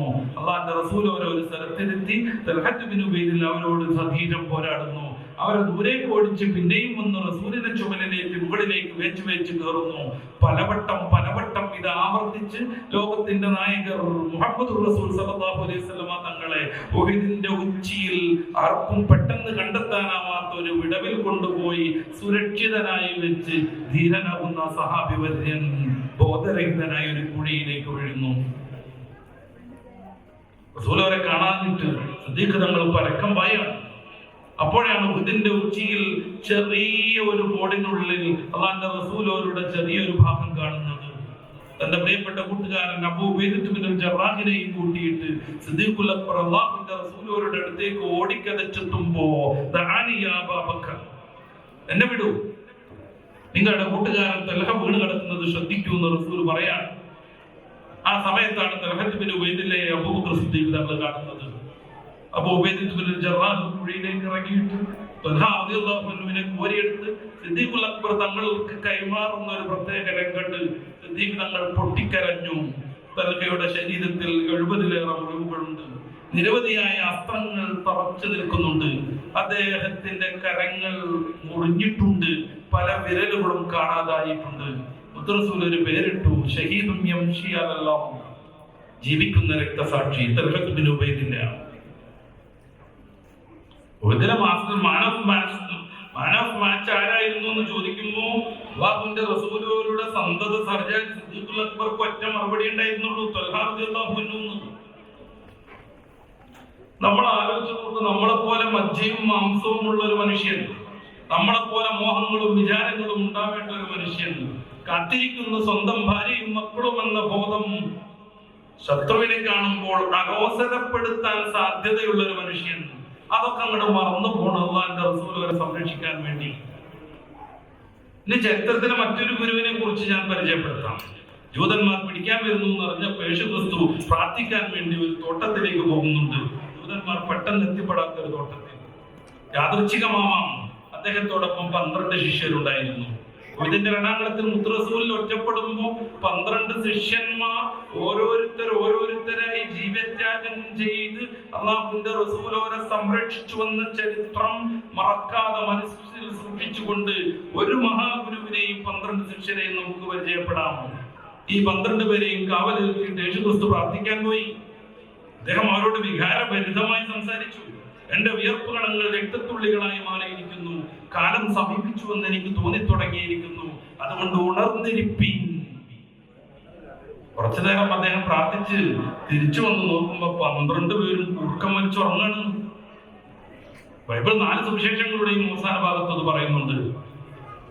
അവരെ വിളിച്ചുണർത്തിയിട്ട് നിങ്ങൾ ഉണർന്നിരിക്കുന്നു പറഞ്ഞിട്ട് അദ്ദേഹം പിന്നെയും പ്രാർത്ഥിക്കാൻ പോകുന്നു. കുറെ നേരം കഴിഞ്ഞിട്ട് മടങ്ങി വരുമ്പോ ഇവര് കിടന്നുറങ്ങുന്നത് കാണുന്നു. 3ാമത് പ്രാർത്ഥിക്കാൻ പോകുന്നു. അദ്ദേഹം വന്നു നോക്കുമ്പോ ഇവരെല്ലാരും കൂർക്കം വലിച്ചുറങ്ങാണ്. അവരെ വിളിച്ചുണർത്തിയിട്ട് അദ്ദേഹം ചോദിക്കുന്നുണ്ട്, എനിക്ക് വേണ്ടി ഒരു വിനായിക നേരം ഉണർന്നിരിപ്പാൻ നിങ്ങൾക്ക് കഴിഞ്ഞില്ല അല്ലേ എന്ന്. എത്ര നിരാശപൂർവമായ ഒരു വർത്താനം, എത്ര സങ്കടകരമായ ഒരു അഭ്യർത്ഥന. എനിക്ക് വേണ്ടി ഒരു വിനായിക നേരം ഉണർന്നിരിപ്പാൻ നിങ്ങൾക്ക് സാധിച്ചില്ലല്ലേ എന്ന്. ചരിത്രത്തിന്റെ ഇങ്ങേ തലക്കൽ അല്ലാഹുവിന്റെ റസൂലാകുന്ന മഹാഗുരുവിന് വേണ്ടി 12 ശിഷ്യർ ഓരോരുത്തരായി ജീവത്യാഗം ചെയ്യുന്നു. എത്രമേൽ ആ ഗുരു സമൂഹത്തെ സ്വാധീനിച്ചുവെന്നത് ഈ ഒരു ചരിത്രത്തിൽ നിന്ന് മാത്രം വായിച്ചെടുക്കണ്ട. ലോകത്തുള്ള സർവ്വ മനുഷ്യരുടെയും വിശ്വാസികളുടെയും ജീവിതം അതിന്റെ പ്രമാണമാണ്. നമുക്കറിയാം മർമഡ്യൂക്ക് വില്യം പിക്താളിന്റെ കഥ. അദ്ദേഹം ഒരു ക്രൈസ്തവ പുരോഹിതന്റെ മകനാണ്. ക്രിസ്ത്യാനിക്ക് വേണ്ടി ലേഖനം എഴുതുന്ന, പ്രബോധനം നടത്തുന്ന ഒരു പണ്ഡിതനാണ്. ലണ്ടനിൽ തന്റെ വസതിക്ക് മുറ്റത്ത് അദ്ദേഹം വെറുതെ ഇരിക്കുന്ന സമയത്ത് ഒരു ബഹളം കേൾക്കുന്നു. തൊട്ടടുത്തുള്ള ഒരു മുസ്ലിമിന്റെ വീട്ടിൽ ഒരു വൃദ്ധൻ വന്നിട്ട് അദ്ദേഹത്തെ ശകാരിച്ചുകൊണ്ടിരിക്കുകയാണ്. ഇടക്കിടക്ക് ഈ മുസ്ലിമിനെ അദ്ദേഹം പ്രഹരിക്കുന്നു, ചവിട്ടുന്നു. അക്ഷോഭ്യനായ ചെറുപ്പക്കാരൻ അതെല്ലാം കൊണ്ടും കേട്ടുപിരിക്കുന്നു. ഈ വൃദ്ധ ഇറങ്ങിപ്പോയപ്പോ മർമഡ്യൂക്ക് വില്യം പിക്താളിന് ഒരു കൗതുകം തോന്നി. അദ്ദേഹം പോയിട്ട് ഈ ചെറുപ്പക്കാരനോട് ചോദിച്ചു, ഞാൻ എന്റെ ജീവിതത്തിൽ ആദ്യത്തെ ഒരു അത്ഭുതം കാണാം. ദുർബലനായ ഒരു മനുഷ്യൻ വന്ന് ആരോഗ്യ ദൃഢഗാത്രനായെന്ന് നിന്നെ പ്രഹരിച്ചുകൊണ്ടിരിക്കുക, കിക്ക് ചെയ്യുക, നിന്നെ വഴക്കറിഞ്ഞുകൊണ്ടിരിക്കുക, ഷൗട്ട് ചെയ്തുകൊണ്ടിരിക്കുക. എന്തുപറ്റി?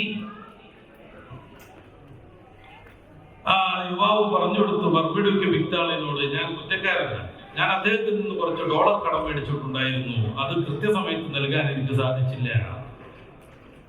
പിക്താളിന്റെ കൗതുകം കൂടി. അതിലൂടെ നയമല്ലേ, ഇവിടെ കോടതിയില്ലേ? അങ്ങനെ ഓരോരുത്തർക്കും വന്നിട്ട് തല്ലാനും വഴക്കുറയാനും പറ്റുമോ? അദ്ദേഹം പറഞ്ഞു, ഞാൻ കുറ്റവാളിയാണ്. ആരുടെയെങ്കിലും കയ്യിൽ നിന്ന് ഒരു വസ്തു കടം മേടിച്ചിട്ടുണ്ടെങ്കിൽ കൃത്യസമയത്ത് നൽകണമെന്ന് മുഹമ്മദ് നബി സ്വല്ലല്ലാഹു അലൈഹി വസല്ലം തങ്ങൾ പഠിപ്പിച്ചിട്ടുണ്ട്. അത് ചെയ്യാത്ത ഞാൻ കുറ്റവാളിയാണ്. എന്നാൽ അദ്ദേഹത്തെ എനിക്ക് പ്രതികരിച്ചുകൂടായിരുന്നു. അദ്ദേഹം പറഞ്ഞു, ഇല്ല, പ്രായം കൂടിയ ആളുകളെ ബഹുമാനിക്കണമെന്ന് മുഹമ്മദ് നബി പറഞ്ഞിട്ടുണ്ട്. അദ്ദേഹം തല്ലി കുറെ നേരം നിന്നെ തല്ലിയപ്പോ ഇതിപ്പൊന്ന് തിരിച്ചു കൊടുത്തുകൂടായിരുന്നു? പാടില്ല, ദുർബലരെ ആക്രമിക്കരുതെന്ന് മുഹമ്മദ് നബി പറഞ്ഞിട്ടുണ്ട്.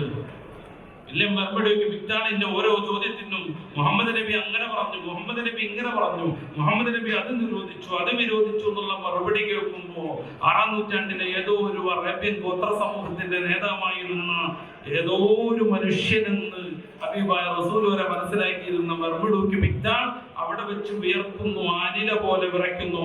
റസൂലിനെ കുറിച്ച് പഠിക്കാൻ അദ്ദേഹം തീരുമാനിക്കുന്നു. അങ്ങനെയാണ് അദ്ദേഹം 1917 ഫെബ്രുവരി 29 ലണ്ടനിലെ ഒരു വലിയ സദസ്സിൽ വെച്ച് ഞാൻ ഇസ്ലാം മതം സ്വീകരിച്ചുവെന്ന്, മുഹമ്മദിനെ പഠിച്ചിട്ട് എനിക്ക് ഇസ്ലാമിനെ ഉപേക്ഷിക്കാൻ പറ്റാതെ വന്നുവെന്ന്, മുഹമ്മദ് എന്നെ തന്റെ ആദർശത്തിലേക്ക് വലിച്ചടുപ്പിച്ചുവെന്ന് പ്രഖ്യാപിക്കുന്നത്. മർമഡ്യൂക്ക് വില്യം പിക്താൾ അദ്ദേഹത്തിന്റെ പേര് മാറ്റി. അനേകായിരം മുസ്ലിം പേരുകളിൽ നിന്ന് അദ്ദേഹത്തിന് കൂടുതലൊന്നും ആലോചിക്കാനില്ലായിരുന്നു. മുഹമ്മദ് മർമഡ്യൂക്ക് പിക്താൾ, ആ പേര് അദ്ദേഹം ഏറ്റെടുത്തു. ഇന്ന് ലോകത്തെ ഏറ്റവും കൂടുതൽ ആളുകൾ ഉപയോഗിക്കുന്ന നാമം മുഹമ്മദ് എന്നതാണ്. ലോകത്തെ ഏറ്റവും കൂടുതലുള്ള മനുഷ്യർ മുസ്ലിങ്ങളല്ല. മുഹമ്മദ് നബി അംഗീകരിക്കുന്നവരല്ല ലോകത്തെ ഏറ്റവും കൂടുതലുള്ളവർ. പക്ഷെ ലോകത്തെ ഏറ്റവും കൂടുതൽ ഉപയോഗിക്കുന്ന നാമം മുഹമ്മദ് എന്നാണ് ഏറ്റവും പുതിയ കണക്കിൽ. നമ്മുടെ പിള്ളേരെ നേരത്തെ വിളിച്ചുകൊണ്ടിരുന്നു, ഹാഫിളായവരും സമ്മാനം നേടിയവരും. എത്ര മുഹമ്മദ് ഉണ്ടെന്ന് നിങ്ങൾ ശ്രദ്ധിച്ചു, എത്ര അഹമ്മദ് ഉണ്ടെന്ന് നിങ്ങൾ ശ്രദ്ധിച്ചു. ഈ പേരിൽ പോലും വല്ലാത്തൊരു സന്തോഷം. ജഅല മുഹമ്മദ് മൗലിദ് എന്ന് പറയുന്ന മൗലിദ് ഒരു ഹദീസ് അവസാനിക്കുന്നത് ബിൻ മുഹമ്മദ് ബിൻ മുഹമ്മദ് ബിൻ മുഹമ്മദ് എന്ന് പറഞ്ഞിട്ടാണ്. ഒരു വീട്ടിൽ ഒരു മുഹമ്മദ്, അദ്ദേഹത്തിന്റെ പിതാവ് മറ്റൊരു മുഹമ്മദ്, അദ്ദേഹത്തിന്റെ പിതാവ് ഒന്നാമന്റെ പ്രപിതാവ് മറ്റൊരു മുഹമ്മദ്, 3 മുഹമ്മദുകളുടെ സംഗമം. ഇമാം ഗസാലി തങ്ങളാണ് അത് എഴുതിയത് എന്നൊരു അഭിപ്രായം. അല്ലെങ്കിൽ പൂർവികനാവുന്ന മറ്റൊരു മഹാപണ്ഡിതൻ. ഒരു വീട്ടിൽ 3 മുഹമ്മദ്. മുഹമ്മദ് എന്നുള്ള പേര് വെച്ചിട്ട് അവർ അഭിമാനിച്ചു. ആ പേരിൽ അങ്ങനെ സന്തോഷിച്ച് നടന്നു. ഒരു സമൂഹത്തെ ഒരു നേതാവ് എത്രമേൽ സ്വാധീനിച്ചു നമ്മളൊന്ന് ആലോചിച്ച് നോക്കുക.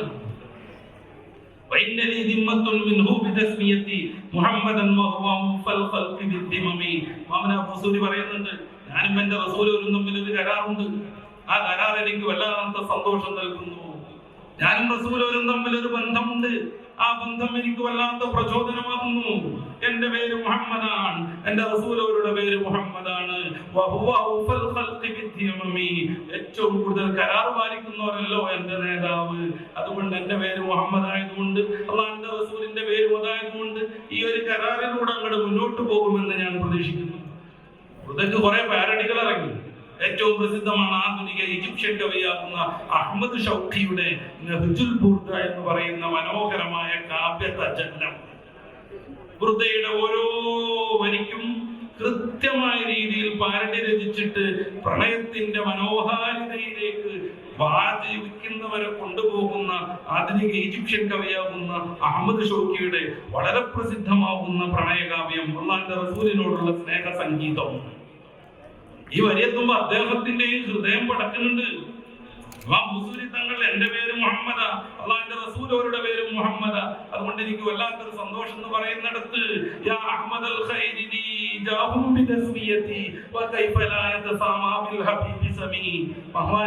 അഹമ്മദ് ഷൗഖി പാടുന്നുണ്ട്,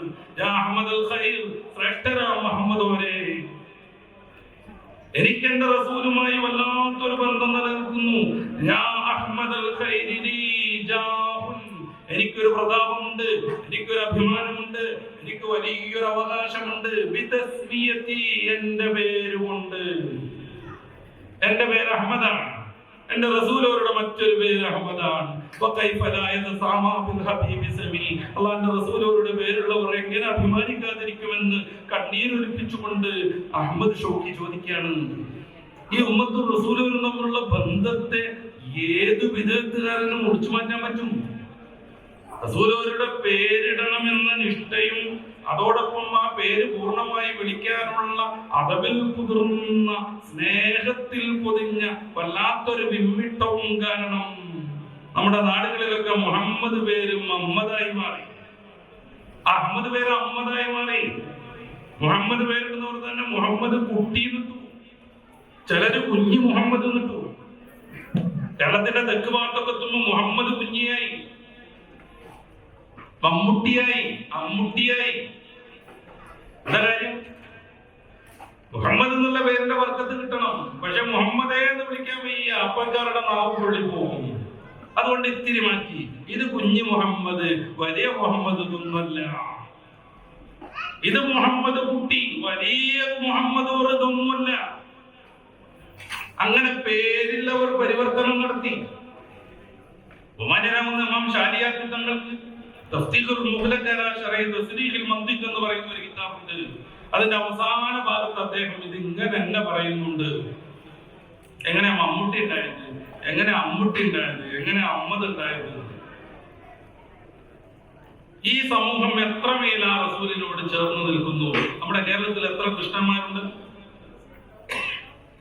നമ്മുടെ കേരളത്തിൽ എത്ര രാമന്മാരെ കണ്ടിട്ടുണ്ട്, ഒരു ക്ലാസ് റൂമിൽ എത്ര രാമൻ നമ്മൾ കാണുന്നുണ്ട്.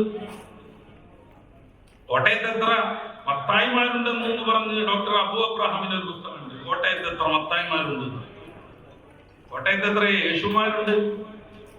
ആകെ നമുക്ക് പരിചയം പാട്ട് പാടുന്ന ഒരു യേശുദാസും. നമ്മളൊക്കെ എത്ര ക്ലാസ്സിൽ പങ്കെടുത്തു, നമ്മളൊക്കെ എത്ര കോഴ്സിലൊക്കെ ചേർന്നു, നമ്മുടെ സഹവിദ്യാർത്ഥികളായിട്ട് എത്ര കൃഷ്ണന്മാരെ നമ്മൾ കണ്ടിട്ടുണ്ട്. എന്തുകൊണ്ടത് സംഭവിച്ചു? അല്ലാഹുവിന്റെ റസൂലോര് ഈ സമൂഹത്തിന് വേണ്ടി ജീവിച്ചു. അവിടുത്തെ ഓരോ ആദർശം എടുത്ത് പരിശോധിച്ചു കൊടുക്കും. വിസ്തരിച്ച് ചർച്ച ചെയ്യേണ്ടതാണ്, സമയത്തിന് പരിമിതിയുണ്ട്. അവിടുത്തെ ഓരോ ആദർശം എടുത്ത് പരിശോധിച്ചു നോക്കും. സല്ലല്ലാഹു അലൈഹി വസല്ലം തങ്ങൾ മനുഷ്യർ സമ്പൂർണമായി വിജയിക്കാനുള്ള എല്ലാ കാര്യവും കൃത്യമായി പറഞ്ഞു, ഒന്നുപോലും ഉപേക്ഷിച്ചില്ല. അതുകൊണ്ടാണ് എല്ലാവരാലും ഉപേക്ഷിക്കപ്പെട്ട കല്ല് മൂലക്കല്ലായി തീരുമെന്ന് മത്തായിയുടെ സുവിശേഷം 11-ാം അധ്യായത്തിൽ യേശുക്രിസ്തു പറയുന്നത്. എല്ലാവരാലും ഉപേക്ഷിക്കപ്പെട്ട കല്ല് നാട്ടുകാരാൽ ഉപേക്ഷിക്കപ്പെട്ടു. പല കൂട്ടുകാരും തെറ്റിപ്പിരിഞ്ഞു. അവസാനം യസ്രിബിന്റെ മൊട്ടക്കുന്നുകളിലേക്ക് അവിടുന്ന് ഉപേക്ഷിക്കപ്പെട്ട കാരണത്താൽ യാത്ര പോകേണ്ടി വന്നു. പക്ഷേ ലോക നേതാവായി അവിടുന്ന് കടന്നു വന്നു. ചരിത്രത്തിന്റെ മൂലക്കല്ലായി മാറി, ചരിത്രത്തിന്റെ മൂലക്കല്ലായി മാറി. എല്ലാവരും ഉപേക്ഷിക്കപ്പെട്ട കല്ല് മൂലക്കല്ലായി തീർന്നുവെന്ന് യേശുക്രിസ്തു പറയുമ്പോ അല്ലാഹുവിന്റെ റസൂൽ ഒരു കെട്ടിടത്തിന്റെ മൂലക്കല്ലായി മാറി നിന്നില്ല, ചരിത്രത്തിന്റെ മൂലക്കല്ലായി അവിടുന്ന് മാറി. അവിടുന്ന് തന്നെ വിശദീകരിക്കുന്നുണ്ട്. എന്റെയും പൂർവികരാകുന്ന പ്രവാചകന്മാരുടെയും ഉപമ ഒരു മനോഹരമായി കെട്ടിടം നിർമ്മിച്ചയാളെ പോലെയാണ്. അദ്ദേഹം ആ കെട്ടിടത്തെ മനോഹരമാക്കി വളരെ സുന്ദരമായി ചമൽക്കരിച്ചു. ഒരു മൂലയിലുള്ള ഒരു കല്ലൊഴികെ, ഒരു ഇഷ്ടിക ഒഴികെ അദ്ദേഹം അത് ഉപേക്ഷിച്ചു. ജനങ്ങൾ ഇങ്ങനെ ചുറ്റി സഞ്ചരിച്ചു കൊണ്ടേയിരിക്കും. അവർ അത്ഭുതപ്പെടും. വല്ലാത്തൊരു കൗതുകം, എന്ത് മനോഹരമായ കെട്ടിടം. പക്ഷെ അവരിങ്ങനെ തിരിഞ്ഞു തിരിഞ്ഞു വന്ന് ഉപേക്ഷിക്കപ്പെട്ട മൂലക്കല്ലുള്ള ആ ഭാഗത്തെത്തുമ്പോ അവർ പറയും, ഈ ഒരു ഇഷ്ടിക കൂടെ വെച്ചാൽ എത്ര നന്നായിരുന്നു. ഇത്രയും പറഞ്ഞു നിർത്തിയിട്ട് മുത്തറസൂൽ പറയുന്നു, ഞാനാണ് ആ മൂലക്കല്ല്, ഞാനാണ് ആ മൂലക്കല്ല്. എല്ലാവരും ഉപേക്ഷിക്കപ്പെട്ട കല്ല് മൂലക്കല്ലായി മാറുമെന്ന് മത്തായി സുവിശേഷം 11-ാം അധ്യായത്തിൽ പറയുമ്പോ ചരിത്രത്തിന്റെ പിൽക്കാലത്ത് വെച്ച് മുത്തറസൂൽ ഉറക്കെ പ്രഖ്യാപിക്കുന്നു, പ്രവാചകത്വമാകുന്ന സുന്ദരമായ ഭവനത്തിൽ ഉപേക്ഷിക്കപ്പെട്ടു പോയ ആ ഒരു മൂലക്കല്ല് ഞാനാണ് ആ കല്ലെന്ന്. ചരിത്രം ഉജ്ജ്വലമാകുന്നുണ്ട്. ഇവിടെ നമ്മുടെ വാക്കുകൾക്ക് പരിമിതി വരുന്നുണ്ട്. എത്രമേൽ വിശദീകരിച്ചാലും അതിന്റെ അന്തസാരങ്ങളിലേക്ക് പോവാൻ അള്ളാഹുവിന്റെ റസൂലിന്റെ വിശുദ്ധിയുടെ ആ ഒരു മഹാസാന്നിധ്യം കൊണ്ട് നമുക്ക് സാധ്യമാവാതെ വരുന്നുണ്ട്. ആ ചരിത്രത്തിന് മുമ്പിൽ വിനയാന്വിതം നമുക്ക് തൊഴുതു നിൽക്കേണ്ടി വരുന്നുണ്ട്. റസൂലുള്ളാഹി സ്വല്ലല്ലാഹു അലൈഹി വസല്ലം തങ്ങൾ പഠിപ്പിച്ച ആദർശങ്ങളെ കുറിച്ച് ആലോചിച്ചു. ഖുർആൻ പറയുന്നത് എന്നാണ്. സൂറത്തുൽ അറാഫിന്റെ 157-ാമത്തെ വാക്യം. അല്ലാഹുവിന്റെ റസൂൽ നന്മകൾ മൊത്തം അനുവദിച്ചു തന്നു, തിന്മകളിൽ നിന്ന് സമ്പൂർണമായി മാറി നിൽക്കാൻ വേണ്ടി പറഞ്ഞു. എന്നല്ല, റസൂൽ അനുവദിച്ചതൊക്കെ നന്മയായിരുന്നു, വിരോധിച്ചത് ആസകലം തിന്മയായിരുന്നു. ലോകത്തിന്റെ നെറുകയിൽ നിന്ന് നമുക്ക് ഉറക്കെ വെല്ലുവിളിക്കാം, റസൂലുള്ളാഹി അനുവദിച്ച ഏതെങ്കിലും ഒരു കാര്യം തിന്മയാണെന്ന് തെളിയിക്കാൻ ലോകമേ നിങ്ങൾക്ക് സാധ്യമാണോ എന്ന്. റസൂലുള്ളാഹി സ്വല്ലല്ലാഹു അലൈഹി വസല്ലം തങ്ങൾ വിരോധിച്ച ഏതെങ്കിലും ഒരു കാര്യം നന്മയാണ്, സമൂഹത്തിന് ഉപകാരമാണെന്ന് തെളിയിക്കാൻ മാനവ സമൂഹമേ നിങ്ങൾക്ക് സാധ്യമാണോ എന്ന് നമുക്ക് വെല്ലുവിളിക്കാം. സാധ്യമല്ല, സാധ്യമല്ല, സാധ്യമല്ല. എന്തുകൊണ്ട്? അവിടുന്ന് സ്വന്തമായൊന്നും പറയില്ല. അവിടുത്തേക്ക് വഹ്യ് ലഭ്യമായി കൊണ്ടിരിക്കുന്നു. അതിശക്തനാകുന്ന ആത്മാവ് ജിബ്രീൽ അലൈഹിസ്സലാമാണ് ഇത് പഠിപ്പിക്കുന്നത്. ആർക്കും അതിൽ കേറിയിട്ട് അതിന്റെ മൗലികത നശിപ്പിക്കാൻ കഴിയില്ല. നമ്മൾ ആലോചിച്ച് നോക്കുക, ഇപ്പൊ മദ്യം, മയക്കുമരുന്ന്, ഇന്ന് നമ്മൾ അതിനെതിരെ പ്രതിജ്ഞ എടുത്തു. മദ്യവും മയക്കുമരുന്നും പാടില്ലെന്നും കുല്ലു മുസ്കിരിൻ ഹറാം, ഏത് ലഹരി വസ്തുവും ഹറാമാണെന്നും റസൂലുള്ളാഹി സ്വല്ലല്ലാഹു അലൈഹി വസല്ലം തങ്ങൾ പഠിപ്പിച്ചു. ഇന്ന് ലോകം നേരിടുന്ന ഏറ്റവും വലിയ വിപത്താണ് ലഹരിയുടെ വ്യാപനം. നാലുകാലിൽ ഉറച്ചു നിൽക്കാൻ കഴിയാത്ത യുവത്വം രൂപപ്പെട്ടു വരുന്നു. നമ്മുടെ മക്കളെയും പെൺകുട്ടികളെയും ഒരു 4 വർഷം കഴിഞ്ഞാൽ നമ്മുടെ കേരളത്തിൽ പുറത്തിറക്കാൻ കഴിയാത്ത സാഹചര്യം രൂപപ്പെടാൻ പോകുന്നുണ്ട്. കാരണം 11-ലധികം മയക്കുമരുന്നുകൾ വ്യാപകമായി നമ്മുടെ നാട്ടിൽ ലഭ്യമാണ്. 11-ലധികം മയക്കുമരുന്നുകൾ, മനുഷ്യനെ വല്ലാതെ നശിപ്പിക്കുന്നവ, ഏറ്റവും കൂടുതൽ മാരകമായി മനുഷ്യന്റെ ആരോഗ്യത്തെ നശിപ്പിച്ചു കളയുന്നത് MDMA എന്നൊക്കെ പലപ്പോഴും നമ്മൾ പേപ്പറിൽ കേൾക്കാറുണ്ട്, കാണാറുണ്ട്, വായിക്കാറുണ്ട്. MBBS എന്നൊക്കെ പറഞ്ഞ പോലെ എന്തോ ഒരു സന്നദ്ധാന്ന് വിചാരിച്ചല്ലോ. എന്റെ പ്രിയപ്പെട്ട സഹോദരന്മാർ ആലോചിക്കണം, ഒരൊറ്റ പ്രാവശ്യം മൂക്കിലൂടെ ഇത് നമ്മുടെ മക്കളുടെ സഹോദരന്മാരുടെ ഉള്ളിലെത്തിയാൽ ആ കുട്ടി അതിന് നിർബന്ധമായും അഡിക്റ്റായി പോകുന്നു. ഒരൊറ്റ പ്രാവശ്യം. ടൂറിനിടയിൽ ഡാൻസ് കളിച്ചുകൊണ്ടിരിക്കുമ്പോ, സിനിമാ ഹാളിൽ ടിക്കറ്റിൽ തിരക്കിക്കൊണ്ടിരിക്കുമ്പോ, പന്തളി ഗ്രൗണ്ടിൽ ആവേശഭരിതരായി കൂട്ടം കൂടി നിൽക്കുമ്പോ, രാവിലെ സുബഹിയുടെ മുമ്പ് എഴുന്നേറ്റ് വന്നിട്ട് അറഫിൽ പന്ത് കളിച്ച് വയർത്തു കുളിച്ച് പക്കത്തിരുന്ന് അവരുടെ കളിയെ അനലൈസ് ചെയ്തുകൊണ്ടിരിക്കുമ്പോ ഏതെങ്കിലും ഒരു കൂട്ടുകാരൻ പഞ്ചസാര തരിയേക്കാളും ചെറിയ തരിയായി ലഭിക്കുന്ന MDMA-യുടെ ഏതാനും ക്രിസ്റ്റലുകൾ നമ്മുടെ സഹോദരന്റെ മുക്കിലൂടെ തേച്ചെടുത്തിട്ടുണ്ടെങ്കിൽ കൃത്യം 24-ാം മണിക്കൂറിൽ ആ ചെറുപ്പക്കാരൻ വയലന്റായി മാറുന്നു. പിന്നെ സാധനം കിട്ടാതെ രക്ഷപ്പെടാൻ കഴിയില്ല. കൃത്യം 7 വർഷത്തിന് മുന്നിൽ ആ കുട്ടി മരണപ്പെടും. 4 മുതൽ 7 വർഷം വരെയാണ് MDMA ഉപയോഗിക്കുന്നവരുടെ ശരാശരി ആയുസ്. 4 ഘട്ടങ്ങളുണ്ട് ഇത്തരം മയക്കുമരുന്നുകൾക്ക്. വിശദീകരിക്കാൻ സമയം പോരാ. ഒന്നാമത്തെ ഘട്ടത്തിൽ പരമാനന്ദമായിരിക്കും അത്രേ. രണ്ടാമത്തെ ഘട്ടമാകുമ്പോഴേക്ക് എന്തിനും ധൈര്യം വരും. ഈ കൃത്രിമമായ ധൈര്യത്തിൽ ത്രസിച്ചു നിൽക്കുന്ന വലിയൊരു സംഘം യുവാക്കളുടെ മുന്നിലൂടെ നമ്മുടെ പെൺകുട്ടിക്ക് മദ്രസ പോകാൻ കഴിയാതെ വരും, സ്കൂളിലേക്ക് പുറത്തിറങ്ങാൻ കഴിയാതെ വരും. ഞെട്ടിച്ച ചില വാർത്തകൾ നമ്മൾ കേട്ടിട്ടുണ്ട്. ഏട്ടാന്ന് വിളിച്ച് ഒപ്പം നടക്കുന്ന 6 വയസ്സുകാരനെ തൊട്ടടുത്ത വീട്ടിലുള്ള 24-കാരൻ വെള്ളത്തിൽ മുക്കി കൊന്നത് MDMA പ്രേരണയിലായിരുന്നു. ആ കുട്ടിയും ഇവരും ഒറ്റപ്പെട്ടപ്പോ സെക്സൽ ഹറാസ്മെന്റിന് തോന്നി. ആ കുട്ടിയുടെ ഡ്രസ്സ് അയക്കാൻ ശ്രമിച്ചപ്പോ കുട്ടി എന്തുകൊണ്ടോ എതിർത്തു. തൊട്ടടുത്തുള്ള കുളത്തിൽ മുക്കിക്കൊല്ലുന്നു. ആള് പറയുന്നുണ്ട് 3 പ്രാവശ്യം കുതിരയിട്ട് കരയിലേക്ക് ആ കുട്ടി നീന്തി കയറാൻ ശ്രമിച്ചു.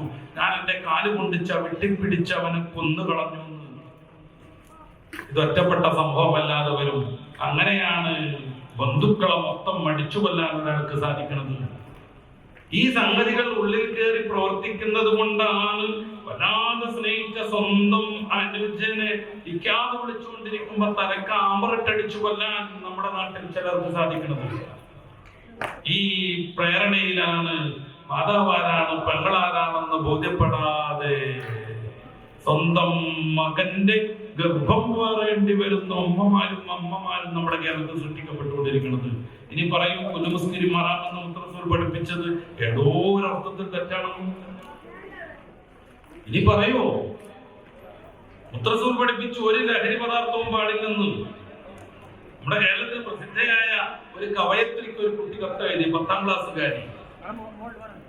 എന്റെ അച്ഛൻ കള്ളുകുടിച്ചു വരും, അദ്ദേഹം എന്നെയും അമ്മയെയും കൊച്ചനുജനെയും ഉപദ്രവിക്കും, അദ്ദേഹം 1 മണിയൊക്കെ ആയിട്ട് കടന്നുറങ്ങുവോളം ഞങ്ങൾ വലിയ പീഡനം സഹിച്ചുകൊണ്ടിരിക്കുന്നു.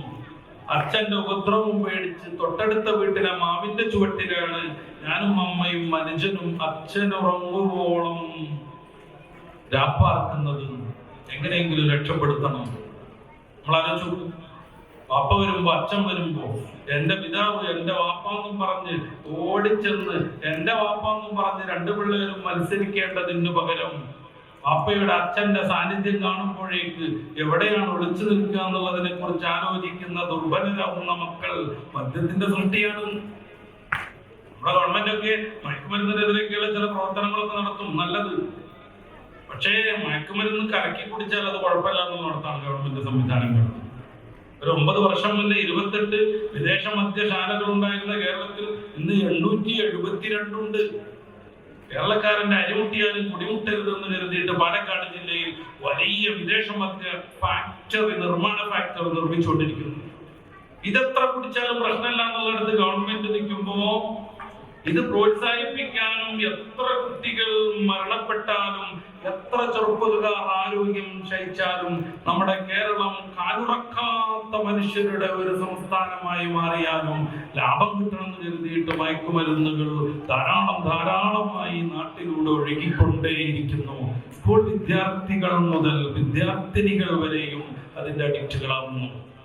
എന്നെ ശ്രവിക്കുന്ന ആണുങ്ങളെക്കാൾ സ്ത്രീകളുണ്ടെന്ന് നമ്മുടെ സംഘാടകർ ഓർമ്മപ്പെടുത്തിയ പ്രിയപ്പെട്ട ഉമ്മമാരെ, സഹോദരിമാരെ, ഒന്നുകൂടെ നിങ്ങൾ കേൾക്കണം. കേരളത്തിലെ പ്രസിദ്ധമായ ഡി അഡിക്ഷൻ സെന്ററുകളിൽ ഒന്നാണ്, മദ്യത്തിന്റെയും മയക്കുമരുന്നിന്റെയും പ്രശ്നങ്ങൾ പരിഹരിക്കാനുള്ള ആരോഗ്യ കേന്ദ്രങ്ങളിൽ ഒന്നാണ് മലപ്പുറം ജില്ലയിലെ തിരൂരിലുള്ള അങ്ങനത്തെ ഒരു കേന്ദ്രം. അവിടെയുള്ള പ്രമുഖ ഡോക്ടർ ഈയിടെ ഒരു പ്രസംഗം നടത്തി. അദ്ദേഹം പറയുന്നത് കൂടുതലായി മയക്കുമരുന്നിലേക്ക് ഇപ്പോൾ കയറി വരുന്നത് സഹോദരിമാരും പെൺകുട്ടികളുമാണ്. അവർ MDMA ഉപയോഗിക്കുന്നില്ല ഭൂരിപക്ഷവും, പക്ഷെ അവർ സ്റ്റിക്കർ ഒട്ടിക്കുന്നു, സ്റ്റാമ്പ് ഒട്ടിക്കുന്നു. മൃദുലമായ ശരീരഭാഗങ്ങളിൽ മുറിവുകൾ ഉണ്ടാക്കി നാവിന് ചുവട്ടിലും ചുണ്ടിനകത്തും പറയാൻ പറ്റാത്ത, വനിതാ ടീച്ചർക്ക് പോലും പരിശോധിക്കാൻ പറ്റാത്ത ഇടൻ മേഖലകളിൽ, അവരുടെ റീപ്രൊഡക്ഷൻ മേഖലകളിലൊക്കെ സ്റ്റാർ പോലെ ബ്ലേഡ് കൊണ്ട് മുറിവുണ്ടാക്കി അതിൽ സ്റ്റിക്കർ ഒട്ടിച്ച് 40 മണിക്കൂറോളം സ്വപ്ന ലോകത്ത് സഞ്ചരിച്ചുകൊണ്ടിരിക്കുന്നു. നമ്മുടെ കേരളം എങ്ങനെയാണ് ജീവിക്കുക എന്നുള്ളതിനെ കുറിച്ച്, കേരളത്തിന്റെ ഭാവി ഏതു വിധമായിരിക്കുമെന്ന് ആൽഫയിൽ നിന്ന് കയറി ബീറ്റായിലെത്തിയ ജനറേഷന്റെ ജീവിത രീതി എങ്ങനെയായിരിക്കുമെന്ന് സൂചിപ്പിക്കാനാണ് ഞാനത് ഇങ്ങനെ പറയുന്നത്. ഇவ்விதം സമൂഹം നശിച്ച് ദുർബലമായി തീർന്നുകൊണ്ടിരിക്കുന്നു. ഇത് ചില്ലറ സംഗതിയാണോ? ഇവിടെ സഹോദരന്മാർ മനസ്സിലാക്കരുത് ഞങ്ങൾ ഗൾഫിലായതുകൊണ്ട് രക്ഷപ്പെട്ടു എന്ന്. കേരളത്തിൽ വലിയ MDMA വേണ്ട കഴിഞ്ഞാൽ അത് ഗൾഫിൽ ഇന്നടത്തുന്നു എന്നാണ് റിപ്പോർട്ട് വരുന്നത്. GCC-യിൽപ്പെട്ട ഒരു രാജ്യത്ത് നിന്ന് എന്റെ ഒരു പിതാവ് കരഞ്ഞുകൊണ്ട് അദ്ദേഹത്തിന് സംസാരിക്കാൻ പറ്റുന്നില്ല. കുറെ നേരം അദ്ദേഹം കരഞ്ഞു. ഞാൻ സഹികെട്ടി ചോദിച്ചു, എന്താണ് പറയാൻ പോണതെന്ന്. വിങ്ങി വിങ്ങി ഹൃദയം തകർന്ന് അദ്ദേഹം പറഞ്ഞൊപ്പിച്ചു, എന്റെ 2 മക്കൾ ജോലി കൊടുക്കാൻ വേണ്ടി ഞാൻ ഇങ്ങോട്ട് കൊണ്ടുവന്നത്. നല്ല ജോലി ഉണ്ടായിരുന്നു. ആദ്യം വലിയ ചങ്ങാതി MDMA അഡിക്റ്റായി, ഇപ്പൊ രണ്ടാമത്തെ. അദ്ദേഹത്തിന്റെ ആവശ്യം ഞാനൊരു ആഴ്ചക്ക് കയറി വരണം എന്നാണ്. എല്ലാ ചെലവും അദ്ദേഹം എടുത്തോളാം, എന്നിട്ട് അവരങ്ങോട്ട് നന്നാക്കി പോകണം എന്നാണ്. ആ പിതാവിനോട് അങ്ങനെ പറയാൻ വലിയ മാനസിക പ്രയാസം അനുഭവിച്ചെങ്കിലും യാഥാർത്ഥ്യം പറയാതെ വയ്യാത്തത് കൊണ്ട് ഞാൻ പറഞ്ഞു, ക്ഷമിക്കണം, നിങ്ങൾ ടിക്കറ്റും വിസയും ചെലവും റൂമൊക്കെ സഹിച്ച് എന്നെ കൊണ്ടുപോയത് കൊണ്ട് ഒന്നും സംഭവിക്കാനൊന്നും പോകുന്നില്ല. ഈ കേസിൽ നല്ലൊരു ക്ലിനിക്കൽ സൈക്കാട്രിസ്റ്റിനെ കൊണ്ടുപോയാലും ഒരാഴ്ച കൊണ്ട് അദ്ദേഹത്തിന് MDMA-യുടെ അഡിക്റ്റുകളാവുന്ന നിങ്ങളുടെ മക്കളെ രക്ഷിച്ചെടുക്കാൻ പറ്റില്ല. അത് കേരളത്തിൽ കൊണ്ടുവരി, നമുക്ക് ആലോചിച്ച് ട്രീറ്റ്മെന്റ് നടത്താമെന്ന് ഞാൻ പറഞ്ഞു. ദുഃഖത്തോടെ ആ പിതാവ് ഫോൺ വെച്ചു. അദ്ദേഹം കരഞ്ഞിട്ടുണ്ടാവും, അദ്ദേഹം വന്ന് ഭക്ഷണം കഴിക്കാതിരുന്നിട്ടുണ്ടാവണം. അദ്ദേഹത്തിന്റെ ദുഃഖത്തിന് പരിഹരിക്കാൻ എന്റെ കയ്യിൽ വാക്കുകളില്ലായിരുന്നു. കൃത്യം ഒരാഴ്ച കഴിഞ്ഞപ്പോൾ അദ്ദേഹം എന്നെ വിളിച്ച് പിന്നെയും കരഞ്ഞു, സാറേ ഒരാളെ CID പിടിച്ചു എന്ന് പറഞ്ഞിട്ട്, ഇനി അവൻ എന്ത് പുറത്തിറങ്ങുമെന്ന് എനിക്ക് അറിയില്ല എന്ന് പറഞ്ഞിട്ട്. അവിടെ ഫാമിലിയെ കൂടെ കൂട്ടുന്നത് അവരുടെ ധാർമ്മികത നന്നായി വളരട്ടെ എന്ന് കരുതിയിട്ടായിരിക്കും പലരും. ഗൾഫുകാരുടെ ഫാമിലിയെ എങ്ങനെ വളർത്തണം എന്നുള്ളതിനെ പറ്റി ഒരു ക്ലാസ് എടുക്കണം എന്നുണ്ട് എനിക്ക്. എന്റെ വിഷയം മുത്തറസൂലായതുകൊണ്ട് ഞാൻ അങ്ങോട്ട് കിടക്കണില്ല. എന്റെ പ്രിയപ്പെട്ട സഹോദരന്മാരെ ആലോചിച്ച് നോക്കാം വാപ്പയുടെ സങ്കടം. അതിനെന്ത് പരിഹാരം പറയാൻ പറ്റും? നമുക്ക് വലിയൊരു ശ്രീ കണ്ഠേശ്വരം നമ്പൂതിരിയുടെ വലിയ ശബ്ദാധാരാവലി മൊത്തം കാണാതെ അറിഞ്ഞാൽ പോലും ഇത്തരം പിതാക്കളോട് ഒരു മറുപടി പറയുന്ന വാക്ക് കിട്ടാതെ നമ്മൾ ബുദ്ധിമുട്ടും. റസൂൽ പറയാണ്, ഹറാം, ഏത് ലഹരി പദാർത്ഥവും ഹറാമാണ്, നിഷിദ്ധമാണ്.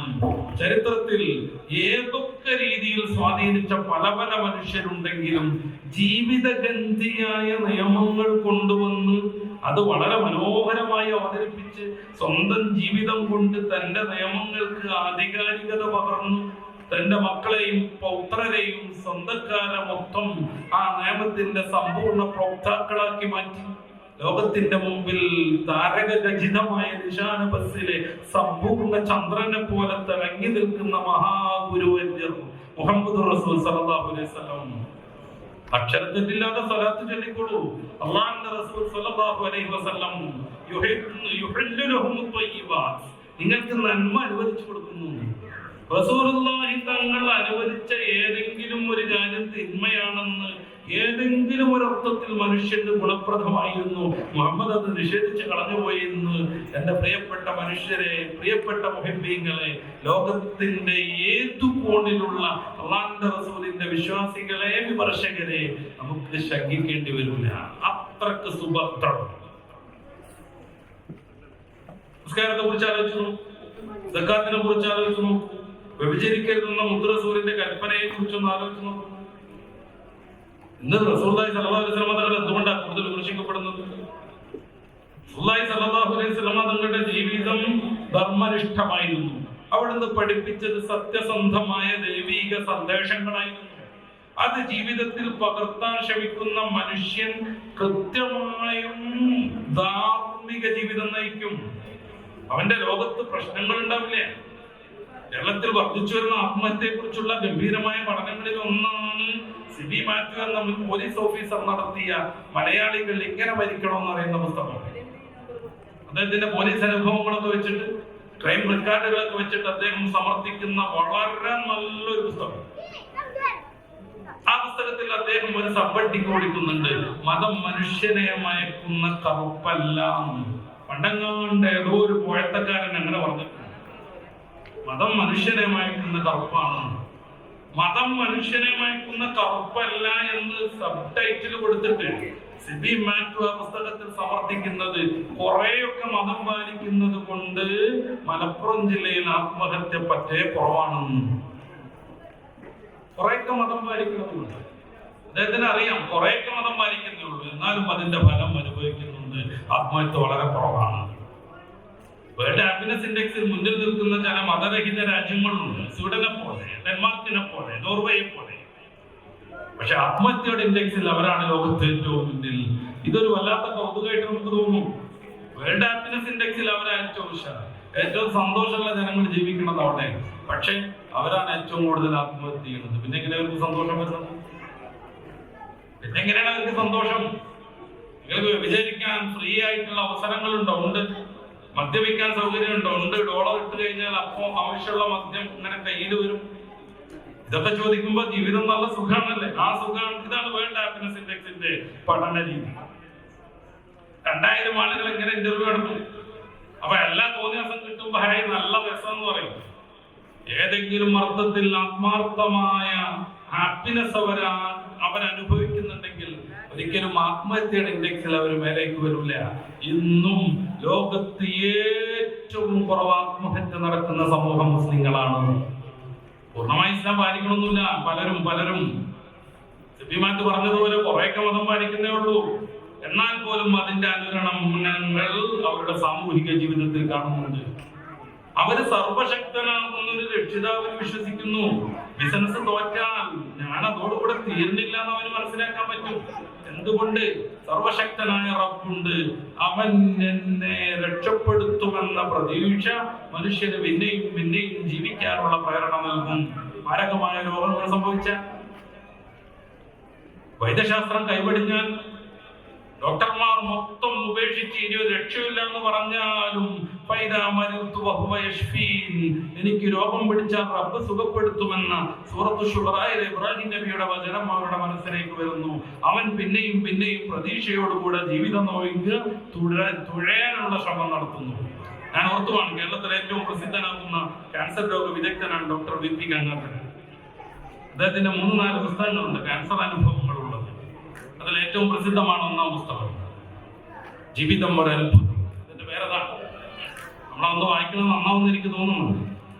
അടയാറിലും ലഷ്കറിലും അപ്രകാരം RCCയിലും ഒക്കെ അദ്ദേഹം ക്യാൻസർ രോഗ ചികിത്സകനായി കഴിയുന്ന സമയത്തുണ്ടായ ഹൃദയത്തെ സ്പർശിച്ച അനുഭവങ്ങൾ അദ്ദേഹം ചുരുക്കി എഴുതിയ ഒരു പുസ്തകം.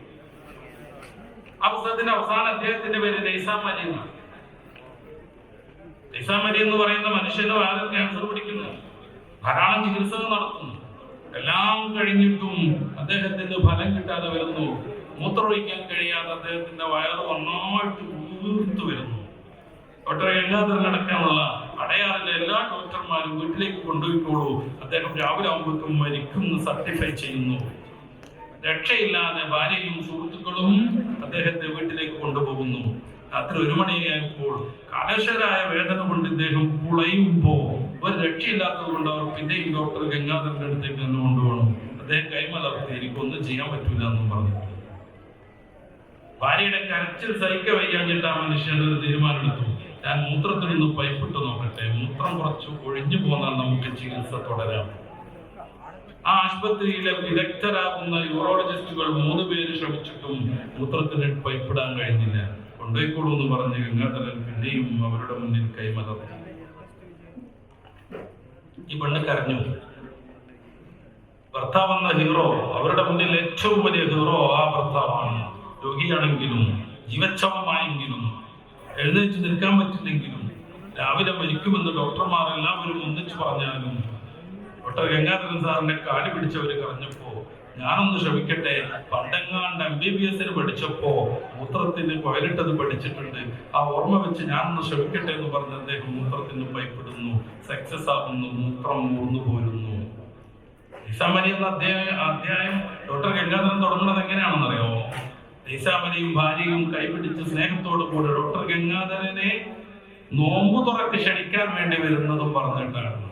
രാവിലെ ആകുമ്പോഴേക്ക് എന്തായാലും മരിക്കും, ഒരു രക്ഷയില്ല, കൊണ്ടുപോയിക്കോളൂ എന്ന് പറയുന്ന നൈസാമലിയെ ജീവിതത്തിലേക്ക് നോമ്പ് നൂറ്റുകൊണ്ട് തന്റെ ഭാര്യയുടെ കയ്യും പിടിച്ച് ഡോക്ടർ ഗംഗാധരനെ നോമ്പ് തുറക്കാൻ ക്ഷണിക്കാൻ പോകുന്ന ആരോഗ്യസ്ഥിതിയിലേക്ക് നയിക്കുന്നത് എന്താണ്?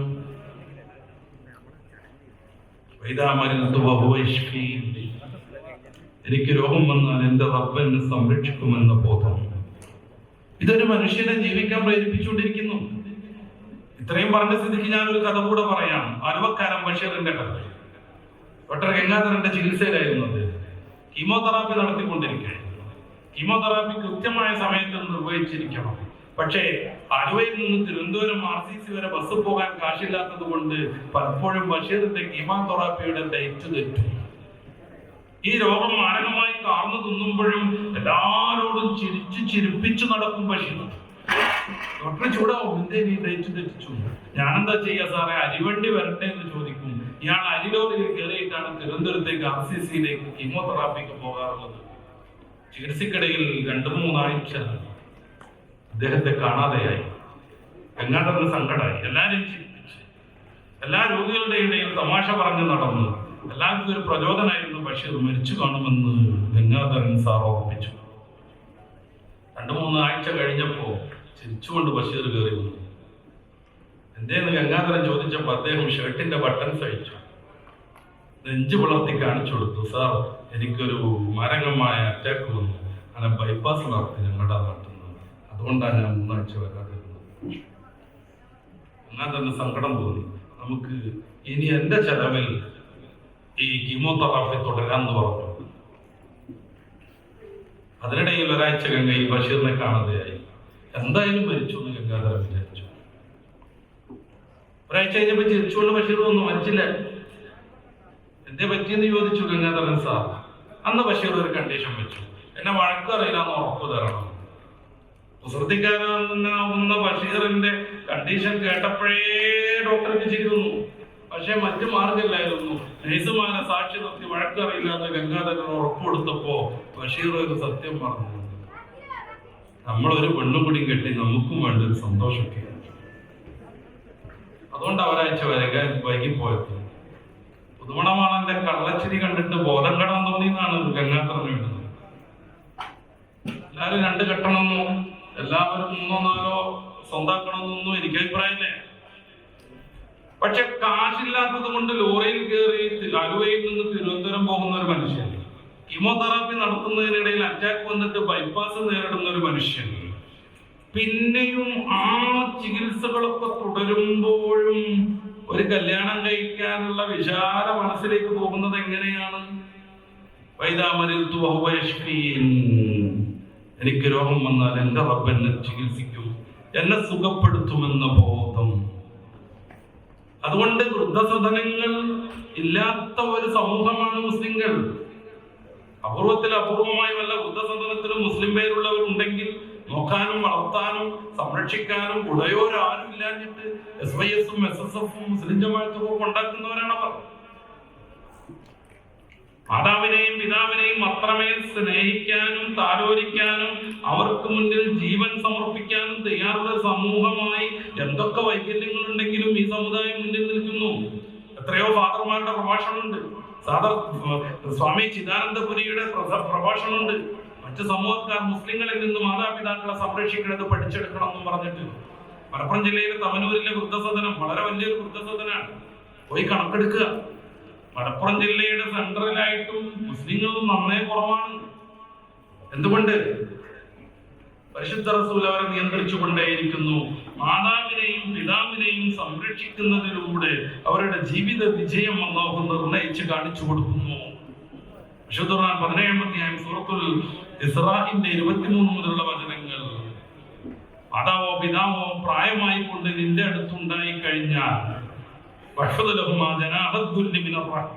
കാരുണ്യത്തിന്റെ ചിറകുകൾ അവർക്ക് വേണ്ടി വിടർത്തി കൊടുക്കണം.